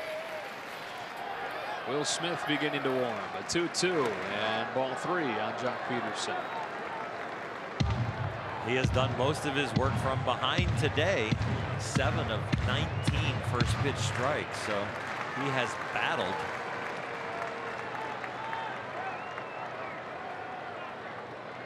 Peterson leading this inning off and hitting a fly ball to center field. He is 0 for 3 with 3 flyouts. Next up, first baseman number 13, Max Muncy. 1 out in the 6th. Up comes Max Muncy. Even with Stratton not being dominant, not getting ahead of hitters, as you're mentioning, only 3 hits, only 1 walk. The walk was Muncy. He came in to score the lone Dodger run in the first.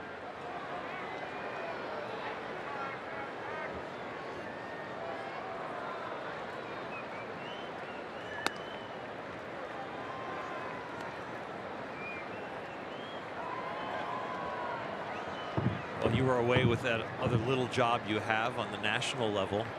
They did a video of Max Muncy with your song. My song. It's Dieter's song. Dieter's song, that's right. I think Dieter's listening right now. Yep. There's a t-shirt now. Oh, really? Oh, yeah.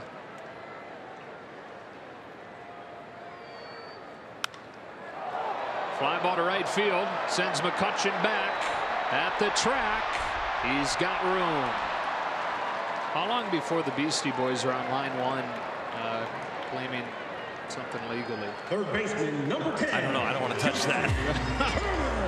We're just doing it in fun. We are. We love you, Beastie Boys.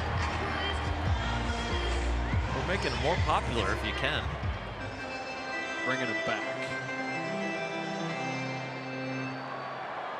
So you guys teased me that I didn't know that song, and I went home and I listened to it, and I can't believe Nomar attempted to sing it. Wait, was that the first time you'd heard it when you went home and put it on? No, not the first time, but just to remind myself. Right. You got it down now? Oh, no. Okay. No, not going to attempt it.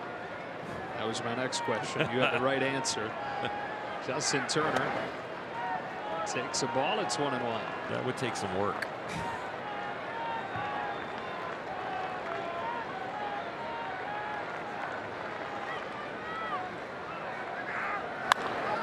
Turner hits a high fly ball down the line to left towards the pole. Hooking foul.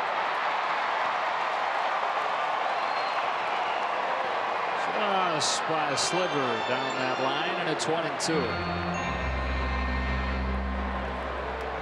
I was hoping it was going to hit Fly Emirates and be fair.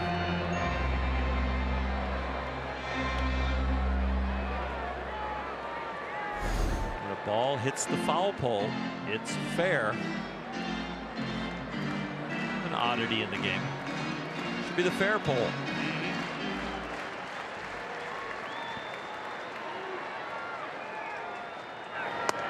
Turner takes strike 3, and the Dodgers down in order in the 6th. Chris Stratton has faced the minimum over his last 3 innings of work.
5-1 victory in this one. The Dodgers will head to Chicago for a 3-game set. Let's take a look ahead at the Dodgers calendar, brought to you by Nissan. In that Monday, Tuesday, Wednesday series against the Cubs, it'll be Kenta Maeda versus Tyler Chatwood. Rich Hill will be activated off the disabled list for the Tuesday game. He'll go up against Mike Montgomery, and then Ross Stripling, Boss Stripling, if you will go up against John Lester. Then a day off on Thursday, and then 3 with the New York Mets, guys. All right, Alana, Pablo Sandoval, bottom third of the order for the Giants against Goodell here in the 7th. That is setting up to be a big series with the Cubs as mid-season series go. 2 hottest teams in the National League. Cubs are 14-5 over their last 19 games. 1 ball and 1 strike. Rematch of last year's National League Championship Series, and perhaps a preview of the postseason matchup this year. Although the Cubs still trail the Milwaukee Brewers in the Central.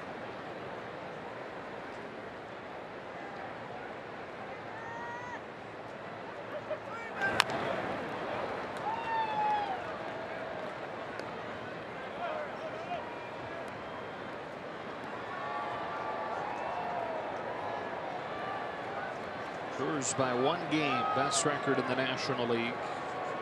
Cubs a half game behind them. The Braves a half game behind them. Still there, 41-29.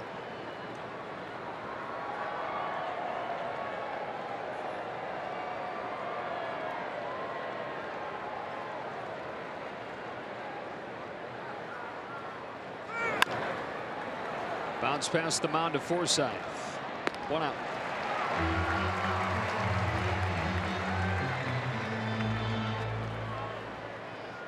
Number 19. You look at the standings the first month and you're like, I was looking around like, how many teams are the Dodgers better than?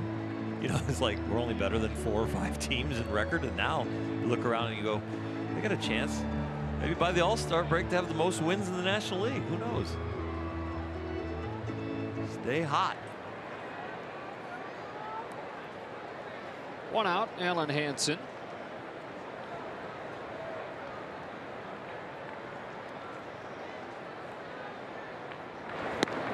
Curve for strike 1. Diamondbacks in front of the Mets right now, 2-1. Game in the bottom of the 6th.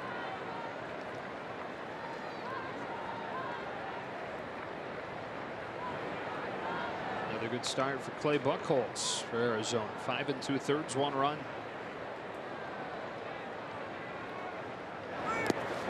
Yuck. 0-2.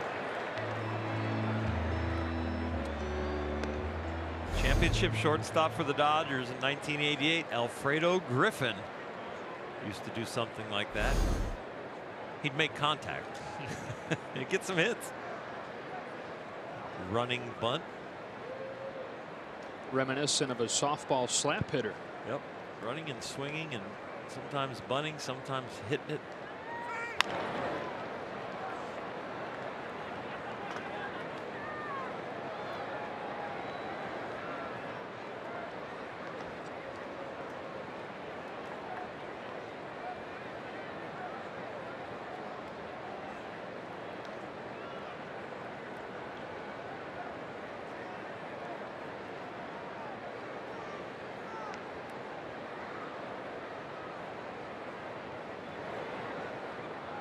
Goodell to Hansen with an 0-2.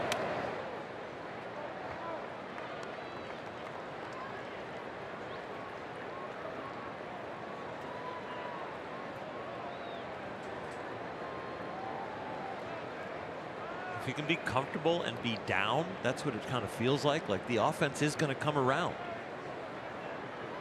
I just don't feel it. This homestand, you know, last 3 games only got 3 runs in each game. But they've won them all. Today, only 3 hits, but I still feel confident that they're going to come around today. That is not a feeling that was around over the first 2 months of the year. No, it's completely different. Here comes Goodell with a 2-2 pitch. Hansen digs it off of the deck foul. Adam Liberatore started to warm for the Dodgers. This is the 2nd inning that Goodell has worked in. Got the final 2 outs of the 6th. He's got the first out of the 7th. Bruce Bochy has the left-handed batting Joe Panik in the on-deck circle in Chris Stratton's spot. So perhaps the counter move if he's introduced. Another 2-2. Got him.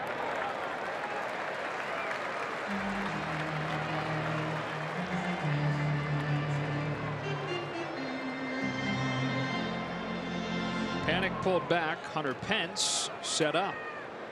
And so you figure that Goodell will stay in with a righty-righty situation. Pinch hitting for the Giants, number 8, Hunter Pence.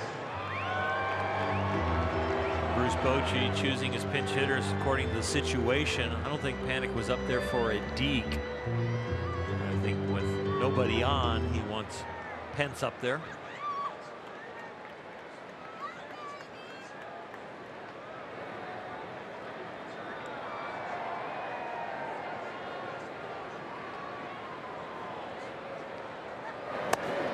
Big swing and a miss from a guy whose season has been derailed by a thumb injury.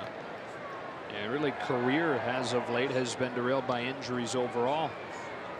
That's after for a few years he had the longest active games played streak in the majors. First 2.5 seasons he was in San Francisco, didn't miss a single day.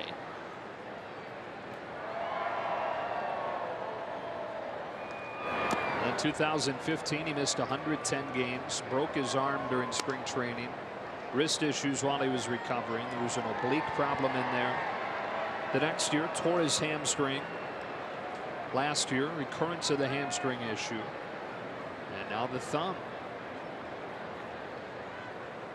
You admire the way he plays the game. He plays hard every moment he's on the field. Maybe some of that is kind of catching up to his body.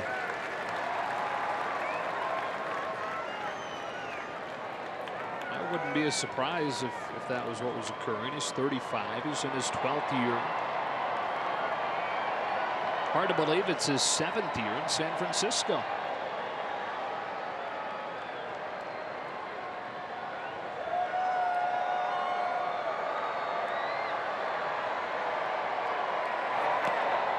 Two balls, two strikes. Not quite as active in the batter's box as he has been over the years.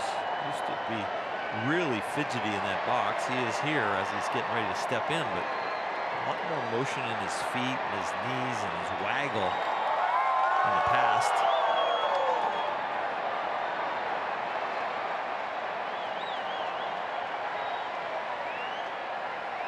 Two. Slaps a ground ball to second. Logan Forsythe. 1-2-3 inning for Eric Goodell. It just keeps on mowing him down in Dodger blue. We stretch on Father's Day. Some of us now.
Dodgers baseball on Sportsnet LA is brought to you by Hotel Transylvania 3 Summer Vacation in theaters July 13th.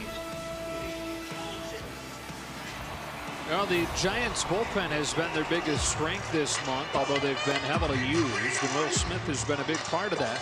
19 games this year, Oral, and he's given up just 2 earned runs. He's been absolutely fantastic.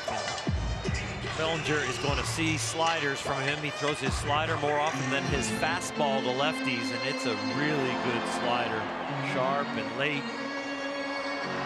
Cody's going to have to deal with about a 92, 93 mile an hour fastball and about an 81 mile an hour slider. Will Smith, who missed all of last season following Tommy John surgery, finally came back at the beginning of May and has been a key piece for San Francisco. Misses with his first one to Bellinger. Dodgers 11 comeback wins this year. Largest come from behind win was 4. We've done that twice. To erase this 3-run deficit today on a day where they've only given up 3 hits. It's just 2 of them left the yard. Hunley in the first and Belt in the third.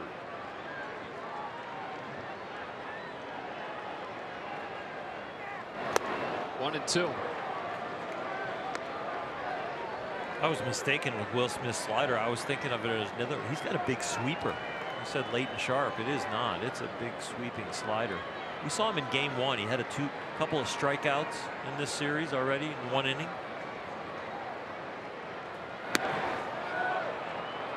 No swing. Pitch actually looks like it's got an extra gear to it.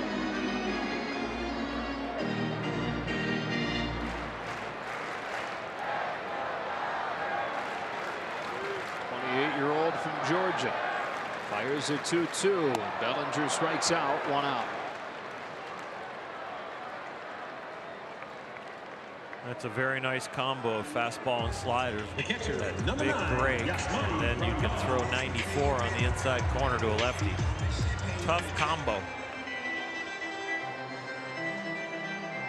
The left-hander on the mound. Grandal flips over and bats right-handed for the first time today. He's singled in the 4th. Dodgers don't have a base runner since. Takes the first one high. You know, Grandal's numbers since the beginning of May, not good. But as far as the eye test goes, it doesn't match up, does it? Not for me. I was very surprised to see how cold he has been. Carrying a lot of responsibility behind the plate. He carried the load offensively with Matt Kemp early in the season. And now he's had a little bit of a skid.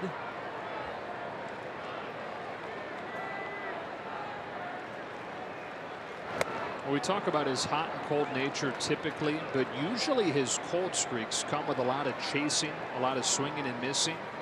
This one hasn't had that. His chase rate is way down from last year.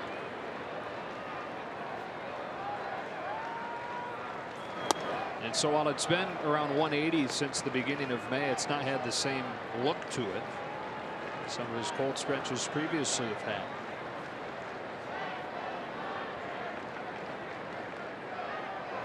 The base is empty. 1 gone in the 7th. On a 2-2 pitch, he strikes out. Come watch the Dodgers play host to the Chicago Cubs during a 4-game series, Monday, June 25th through Thursday, June 28th. It's their first matchup at home since the Dodgers finished them off in Game 5 of the NLCS. Visit Dodgers.com/tickets. It's interesting that 2 hottest teams in the National League are going to play all 7 of their matchups this year in a 10-game span. Here's Puig. Strike 1. Somebody might get cooled off. Maybe they split them. But yeah, it is a rhythm to the season of when certain guys are hurt, what cities you're visiting, and is that team hot or cold?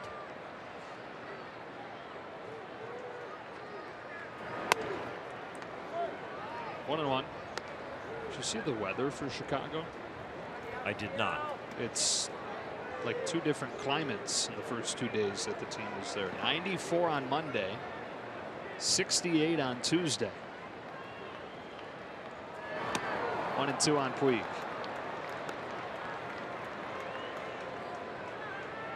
As you can tell, I don't pack for myself. Dana's very gracious to pack for me. I get so frustrated putting things together. So I hope she checked the weather. Count evens on Puig.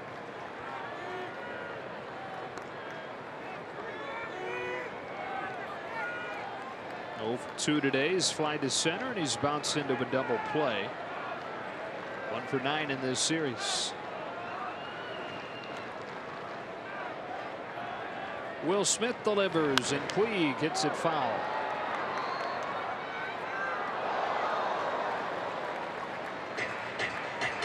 Nice crowd on the last game of this homestand with Father's Day. Everybody came out. A lot of families in the stands. A lot of blue. Biggest one of the year last night. 53,706. Not just the biggest one here, but the biggest one in baseball this year. Puig drives it to right. Off the end of the bat. McCutcheon's got it. They're down in order in the 7th. That's 10 in a row retired by Giants pitching.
And we check into the studio for a preview of Access Sportsnet Dodgers presented by your Southern California Ford dealers.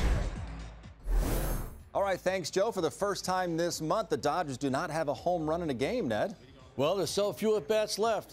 Dodgers looking for a Father's Day come-from-behind victory against the Giants. Nomar Ned will break it down after the game. Alana with reaction from the clubhouse. All right, boys. Happy Father's Day to the 3 of them. Chris Taylor's in the game at short. Kike Hernandez moves out to right. And Daniel Hudson, who's put up zeros in 4 of his 5 games in June, is on the mound. You're just looking for that consistency to continue. Getting ahead of hitters, landing his breaking ball. The fastball has great velocity and great life. Top of the order for the Giants, Hernandez, Belton, McCutcheon. Hudson's first pitch of the afternoon rides up and in and hits Hernandez on the hand.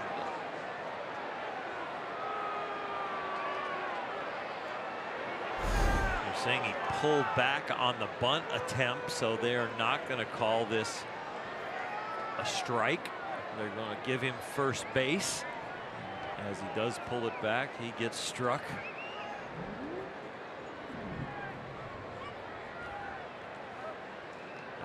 Longoria probably like, that doesn't feel good, and I know it.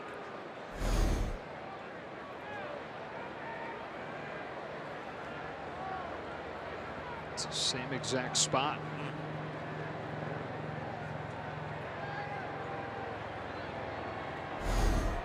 Different hand. Yep. But same spot.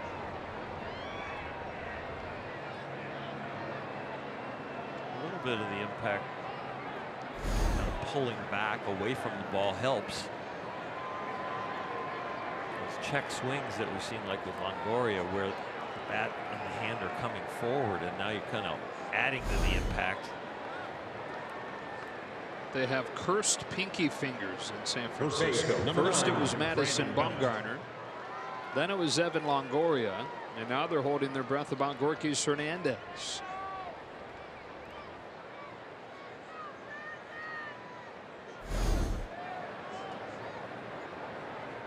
They lead this one 4-1, and they're looking for Morgan Sutson in the 8th. The heart of the order coming up.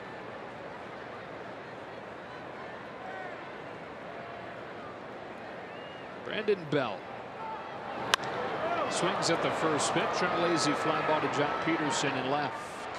1 out.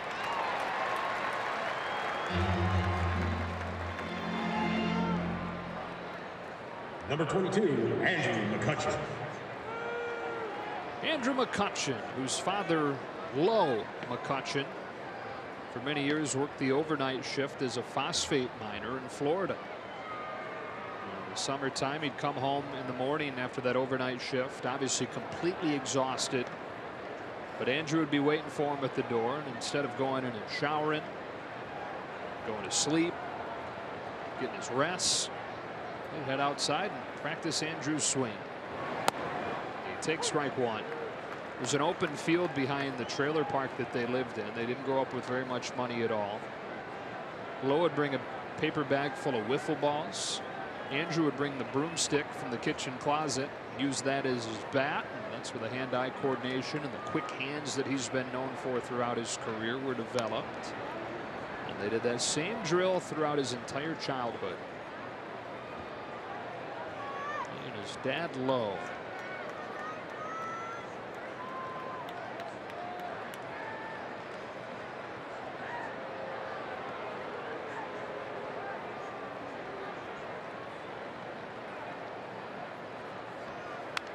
That helped make him into a baseball prodigy. They're doing those drills every day as a kid, and then in 8th grade, he thought, I'm going to go try out for a high school team. I'm going to go try out for the JV. A year early. Well, they see him at JV tryouts and like him so much that they say, no, you're not going to make the JV team. You're going to play varsity as an 8th grader. Wow. He wound up making that team, starting at shortstop, and winning the county batting title as an 8th grader. On an 0-2. Hits it foul with Hernandez off and moving with a pitch. Fort Meade, Florida, one stoplight town and middle part of the state, just east of Tampa. He was also a football player. That's another thing that his dad passed on. His dad played football in college at the Division II level. He's a star running back. He came home to Florida when Andrew was born, partway through his college career.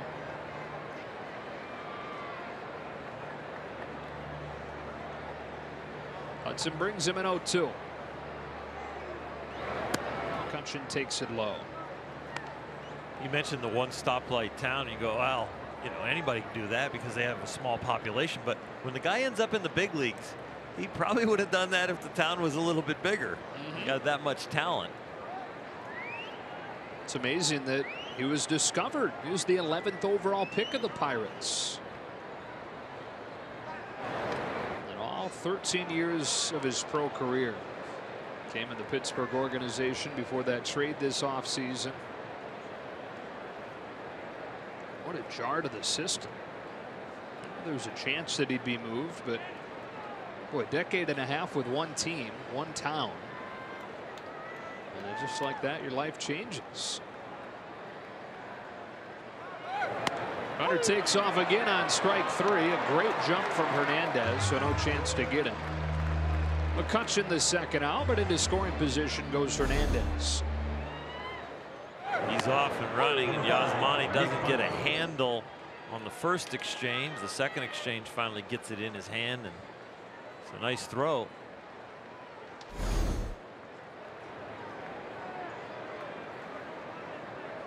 Sometimes in the big leagues, bobbles are errors, and other times they just become stolen bases.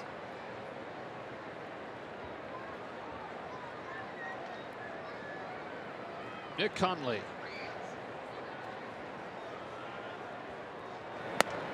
Takes inside, ball one. Sports background with his dad too. His dad Tim, a longtime college football coach, several different Pac-12 schools. McCutcheon's dad was coming home from the mines to work. On his swing with him. Nick's dad would come home from long days recruiting, long days coaching, and do the same thing with him. No swing, 2 balls, no strikes.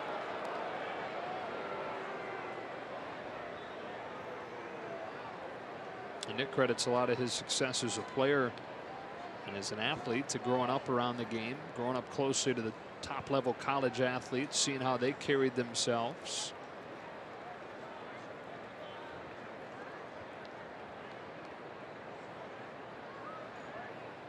On this 2-0, fouls it back 2-1. Go back to his home run in the first inning, number 8 of the season for him. Take a look at the top tier play of the game, sponsored by Arco, and it was a blast, almost halfway up the pavilion. Partial playing time, but full extension on that hit. Only 34 now, 11th big league season.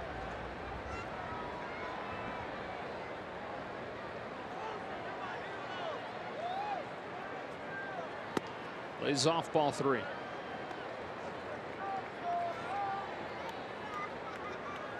You want to attack Hundley here with Crawford on deck.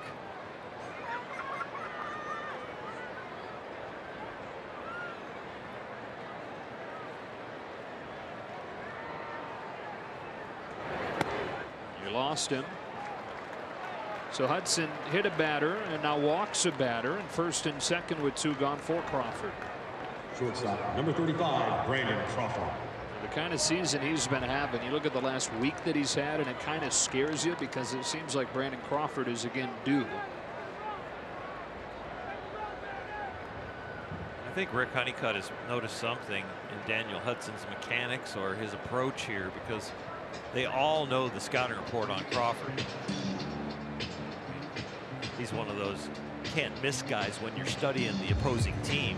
You got to really bear down on the hottest guys, so they've got the material, but I think he's talking to him even a little bit more about how to deliver the ball.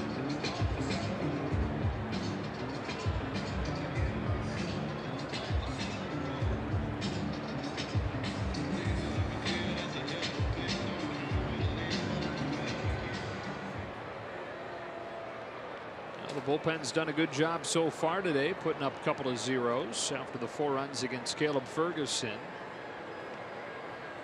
Try to put up another 0 and keep the Dodgers within striking distance with 6 outs to work with.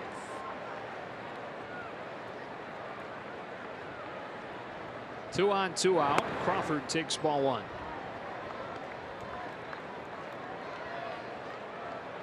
Giants trying to gather some momentum going into what they'll look at as a stretch of games where they think they can make some hay. 10-game homestand coming up. Last place Marlins. Last place Padres. Slumping Rockies. 2 balls, no strikes. Trying to hit the bottom of the zone, but no luck. Ball was very close, but a little bit low.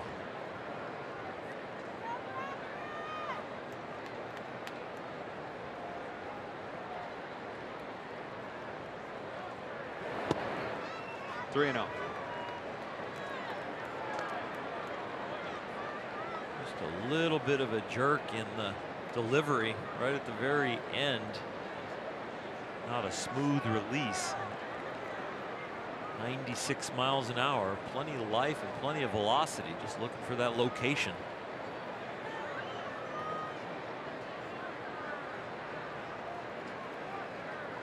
Crawford will have the green light if he wants it.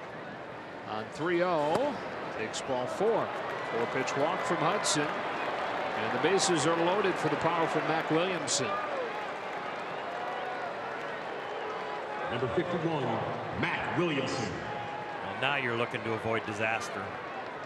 You don't have your release point. You've walked a couple guys. You've hit a guy. When you hit it, the ball came out of your hand early and kind of rode in on a guy that's on the right-hand side of the batter's box. And then when you're walking now, you're pulling the ball to the other side. So he's got to find something in the middle. Hernandez, Hundley, and now Crawford, the base runners. Hudson home, and Williamson takes the 5th consecutive ball from Hudson.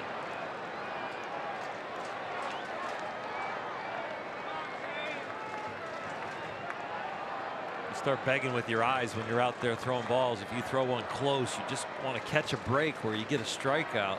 You get a strike on it, and then it starts to relieve some of that pressure.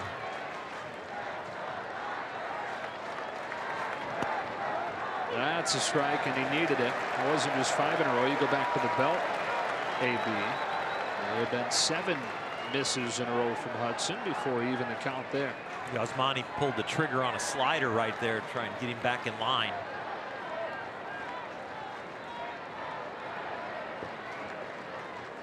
Now deals a 1-1.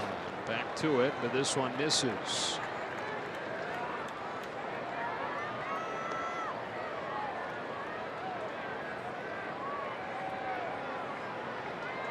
This is huge for the Dodger offense. Down by 3, only 6 outs to go. We can really suck the air out of the stadium. All of a sudden, this turns into a debacle. Got this one by him at 95, and it's 2-2. Suddenly you got a chance to kind of flip the entire story and capture a bit of momentum if you can get out of this jam. The fans are confident. They want to see it happen. They sense the same potential shift. Loaded up in the 8th inning. Hudson to Williamson with a 2-2. Ground ball to third, stabbed by Turner, goes to second in time, and they're out of the jam. Within 3 to the bottom of the 8th.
To the bottom of the 8th and combine 2 American pastimes, baseball and fireworks, and celebrate America's birthday at Dodger Stadium July 3rd and 4th with tickets starting as low as just $10. Both games versus the Pittsburgh Pirates feature a special fireworks show presented by Budweiser. Now this is a limited time offer, so visit Dodgers.com/USA. This is about an 80% savings, you guys. Baseball and fireworks. Back-to-back days for the 4th of July celebration. Should be a great week here at Dodger Stadium. They try to rally here against Mark Melanson, down 4-1 in the 8th. MLB.TV is giving a 50% discount the rest of the day. Plus, you can get tickets for the 3rd and the 4th at a bargain level price. Robbery. Time. If you haven't gotten your Father's Day gift for Dad, there's a couple good ideas. Now, Melanson was signed to a huge contract prior to last season. Put up a 4.5 ERA in his debut year with the Giants. Was shut down late. Had surgery on his arm. And against Kike Hernandez, gives up a single on the first pitch of the 8th. Didn't make his season debut this year until a couple of weeks ago. And while he was very good his first 2 times out, the last few times he's had some issues. He throws that cutter more than he throws his 4-seam fastball. Mostly a cutter and a curveball you'll see from him. 90 miles an hour with that cutter. It's the first base runner for the Dodgers since the 4th inning. Forsythe trying to reach, get the tying run to the plate. Melanson pitches, and Forsythe takes strike 1. 5-game winning streak for the Dodgers on the line. 11 home runs by 7 different people during those 5 wins. They don't have a home run yet today.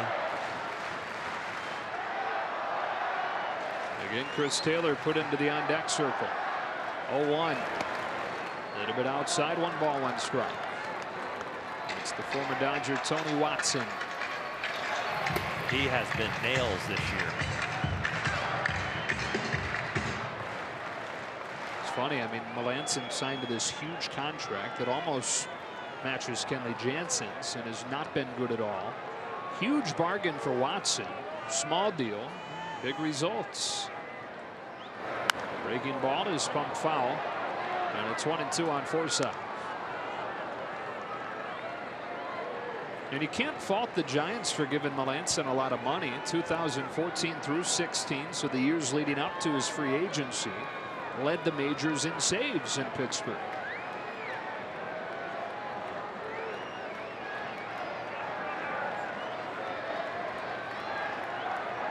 Here comes his 1-2.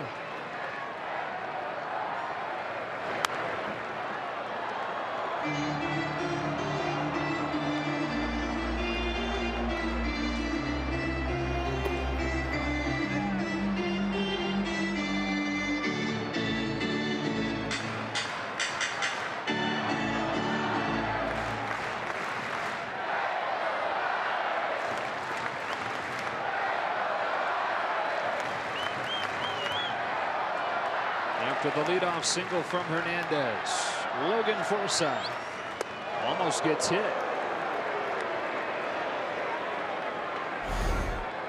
Almost. I think he's right between let this hit me and get out of the way. It wasn't an aggressive move to get out of the way.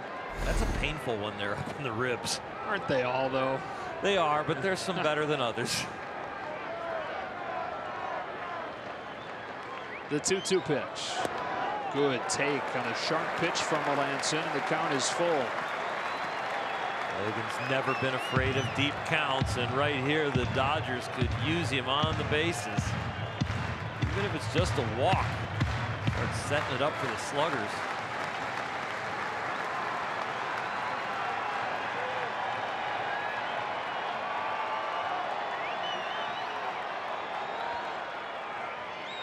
The 3-2. Another breaking ball, and he got it. Doubled up. Melanson, when he's really good, it's not about electric stuff. It's the cutter that's really late, and then the ability to throw that curveball at any time for a strike, just kind of drop it in there. So went back to the old Melanson right there and mixed them up. And so up comes Chris Taylor. Dave Roberts giving him a day off out of the starting lineup. Bit of a slump the last few days. So give it an opportunity to reset for the most part. Needing him here in the 8th, though. Down 4-1.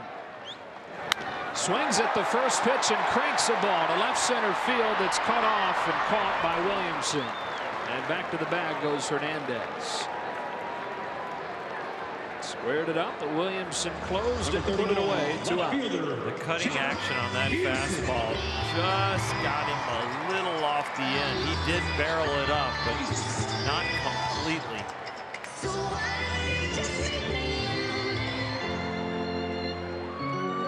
Up comes Jock Peterson.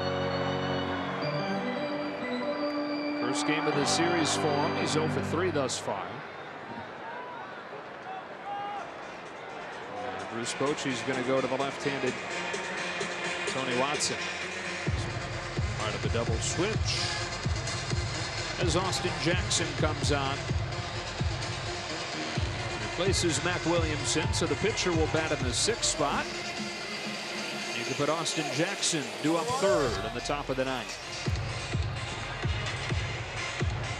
Now pitching for San Francisco, number 56, Tony Watson.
Dodgers baseball on Sportsnet LA is brought to you by Sicario 2, Day of the Soldado, in theaters June 29th. Bottom of the 8th inning, Tony Watson on for Jock Peterson, and the counter move from Dave Roberts is to send up Matt Kemp. Number 16, Austin Jackson. Matt Kemp, who has been really hot, and the long ball is definitely in his repertoire. And those 12 home runs coming up right here would put the Dodgers only down by 1 if he can stroke one out of here. He is not afraid to swing at a first pitch fastball. He's homered in each of the first 2 games of this series. Brings in the number 3 average in the National League at 340. And is currently in position to head to the All-Star game.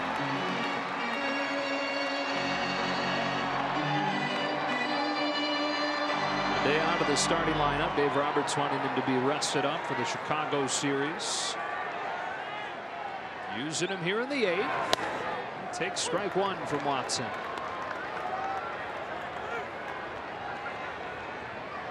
Lone run for the Dodgers today came all the way back in the 1st inning on a throwing error from Nick Hundley.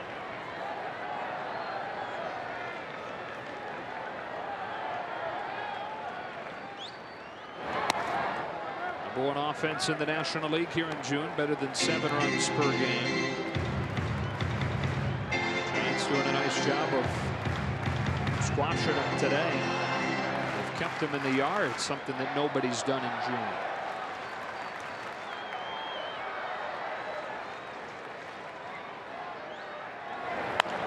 Kemp slices one to second. Some English on it, but Hansen able to field it. And that does it in the 8th. Promising start with the leadoff single from Hernandez, but nothing to show for it. We go to the 9th.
One more time, we say Happy Father's Day to all the dads out there watching. Hope you're having a great Sunday. Family's taking care of you today. Matt Kemp stays in the game after pinch hitting, plays right. Pablo Sandoval leads off this ninth against Daniel Hudson, taking strike one. Kike Hernandez, by the way, slid over to left. Jock Peterson out, with Kemp having pinch hit for him. Hudson was able to get out of his own jam in the eighth. Now trying to keep it right here. 1 ball, 1 strike.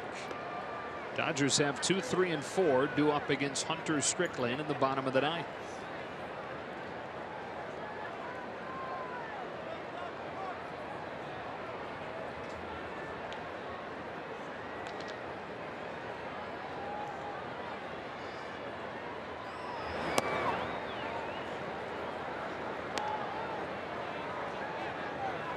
Daniel Hudson just looking for that consistency, and it is frustrating. You go through your checklist, think about all the things in your toolbox that you can fix things with, make it feel right, get you in the strike zone.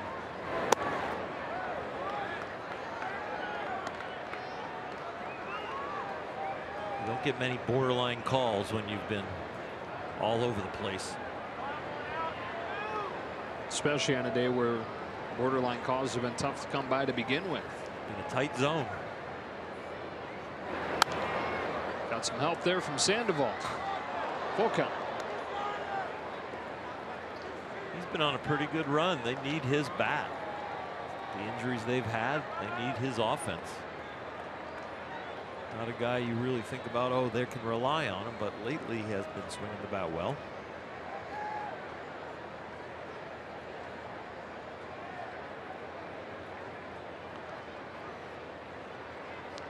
Leading off the ninth with a walk. It's the third one that Hudson has issued in his inning plus, along with a hit batsman. And again, we'll have to pitch around some traffic. Friday on an all-new Backstage Dodgers, Ross Stripling gives us an inside look at his off-the-field passion for stockbroking. Plus, Cody and Kike make a surprise visit to the family of a fallen U.S. Navy sailor.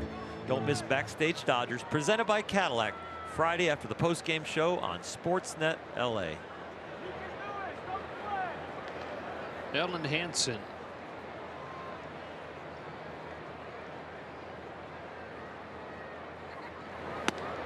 One and 0.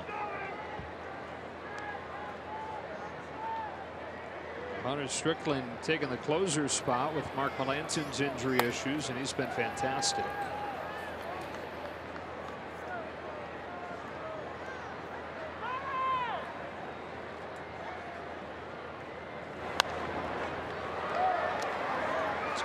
Souvenir. It's 1-1.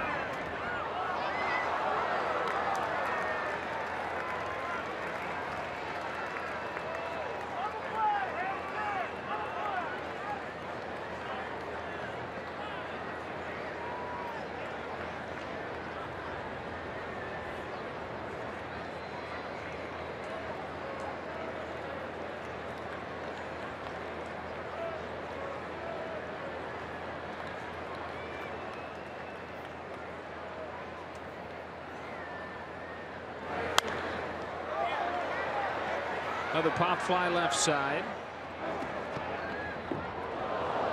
Bounce up into the stands. They're spreading those souvenirs around for you. Yeah, it is hard to see. Yeah, that pop fly right there, I had no idea where that ball went. It's a good thing that you're not supposed to catch it. That's true. In the day, I had to see it. Not now. No. I think Justin's hat could see where it is. He's got the glasses on. Not sure those are going to help today, though. It's already shady. That blue tape under his eyes, though, that'll help.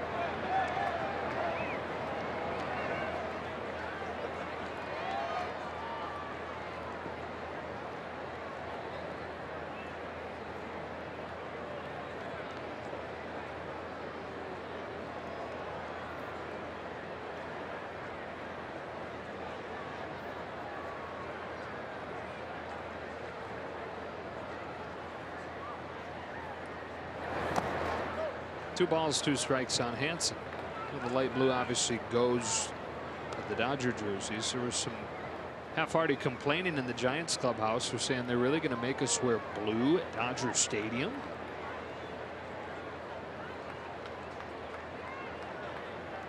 It's for a good cause. Can actually get online, buy some of that gear. All the proceeds go towards cancer research. On a 2-2, bottom falls out of it. Nice pitch from Hudson for the first out of the ninth. It's been a struggle for Daniel, but he has posted a 0 and now an out. Trying to give the offense a chance. Only down by 3, and the bottom dropped out of that one.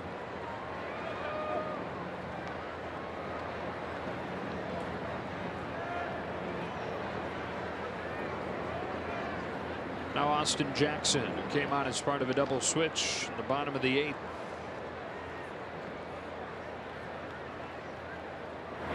His father, Albert, worked for years building 18-wheelers in Texas and used those handyman skills that he had from his job to build a batting cage in their backyard when Austin was 12.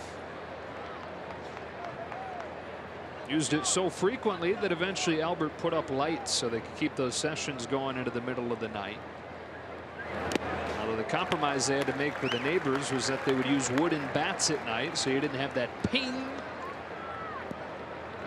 Everybody's trying to get down at night.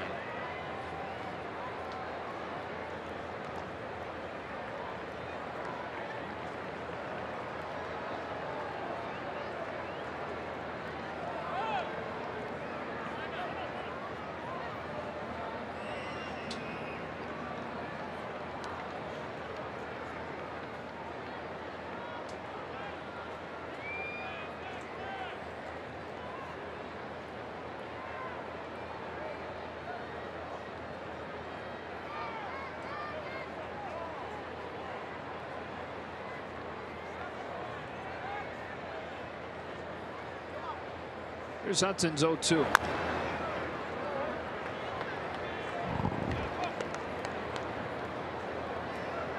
I love baseball, but if the kid next door had a batting cage and that ping was going on like that, that would be a little irritating.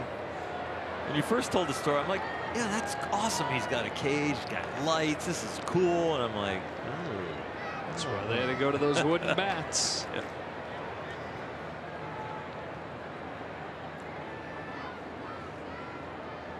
Although it's not like. No, it's not quiet. Yeah, it's completely different sound, but maybe not quite as irritating.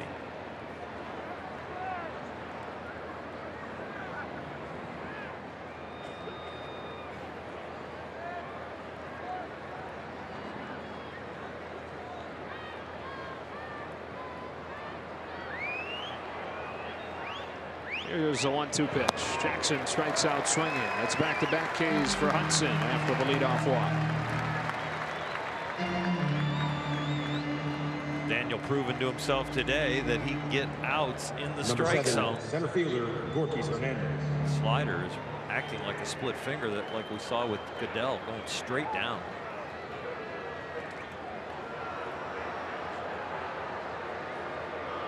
Four 2/3 shutout innings from the bullpen today. Over the last 2 games, that's now 8 shutout innings from the pen. It's the offense MIA in this one. A month where they've been so good, better than anybody. Ball 1 on Hernandez, who's hit on the hand his last time up.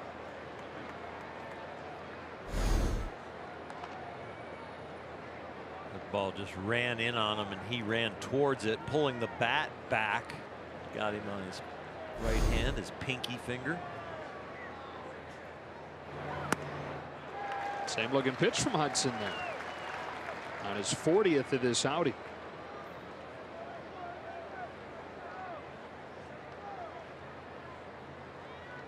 Kenta Maeda pitch in Chicago in the first game, and that slider right there kind of looks like Kenta's when it's on.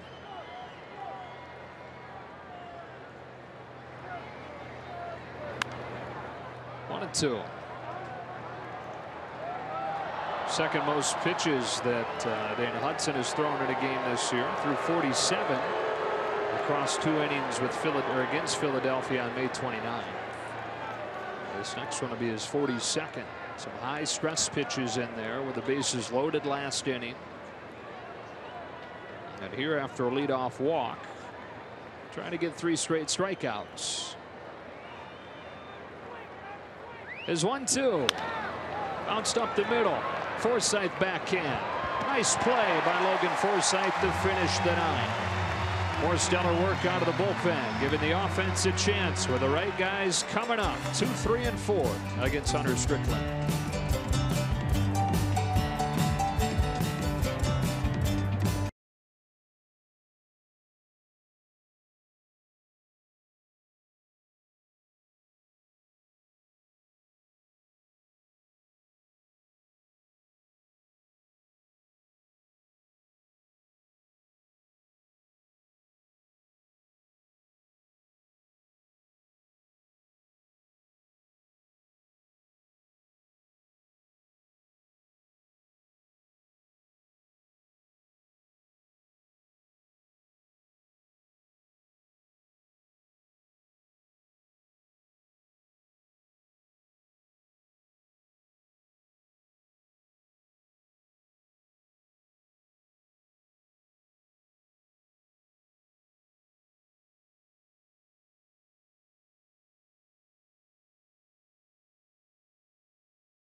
Left-handed batting Max Muncy. You figure at that point, Bruce Bochy will bring on Strickland.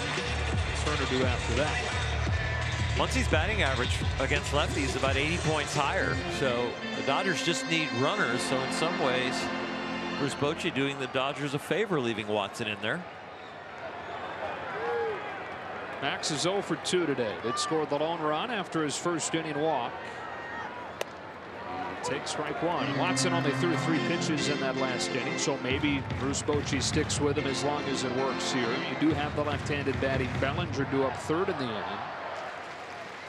But Turner sandwiched in between the 2 lefties.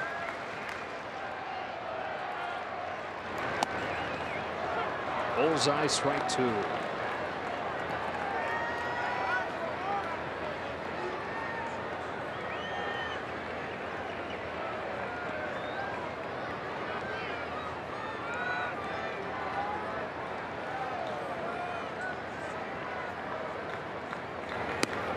One and 2.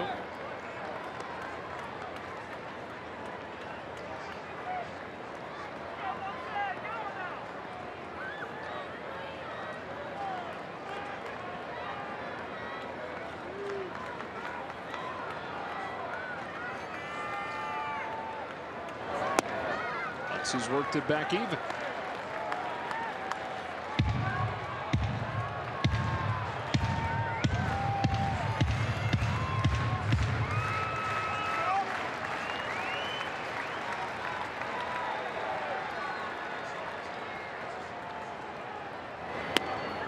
Strike 3 called on a day where the zone has been tight. Gets the corner there. Third baseman, number 10, Justin Turner. Adam Murray has had a tight zone. He had to run this one through the computer a second time before he rung him up. It barely nicks the computerized pitch cast strike zone. Pretty nice job by Huntley pulling that ball up a little bit. And that was the plan for Bochy. Watson for Muncy. Now to Strickland with 1 gone in the 9th. In now to pitch for the Giants, number 60, Hunter Strickland.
Dodgers going to try to get to him here, down 4-1 with 1 away in the 9th.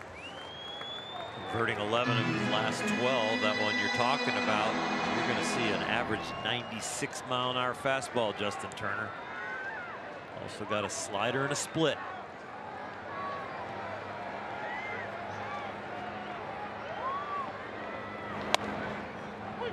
You're right, 96 on the first pitch that Strickland throws. Justin wrapping up this Father's Day. Very close with his dad, John. And Justin has talked about how one of the best parts about being a Dodger is the proximity to his family. Drives this ball to right center field.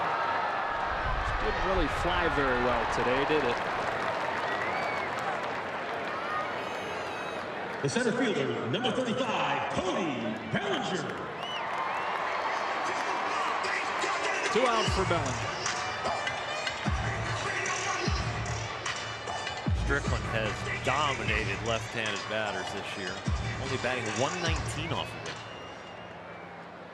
Righties, which Justin was right there, almost hitting 300. Really just amazingly dominant against lefties.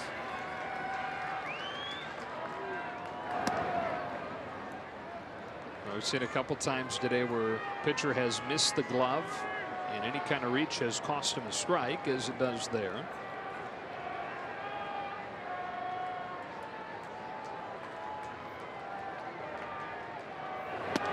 Same thing, 2-0. Cody trying to reach for the first time, trying to keep the glimmer of hope alive with Grandal due next, and if he could reach as well, Puig would come up.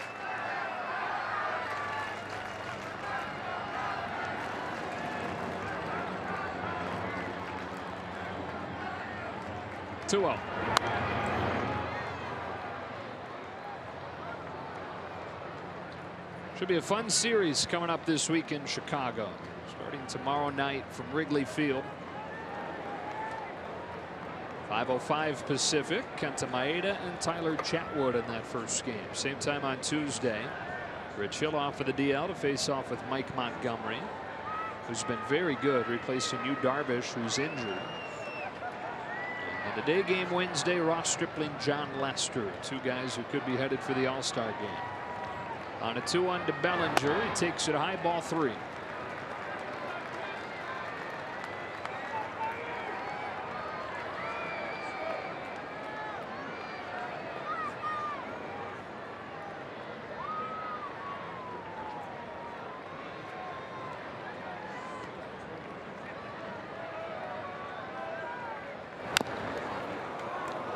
Full count.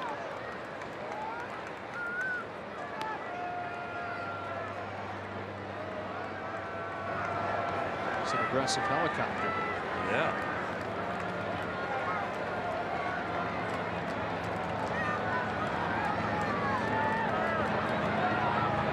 Fair ball. Wow, he's getting close to the line.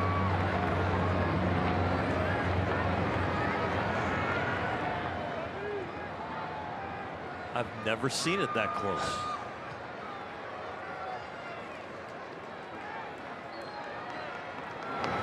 That's it. Giants avoid the sweep, winning this one 4-1.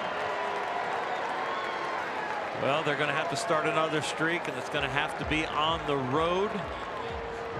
It'll be fun in Chicago, especially if they come away winners, and then on to New York. But these Dodgers had a very nice homestand, not including this loss.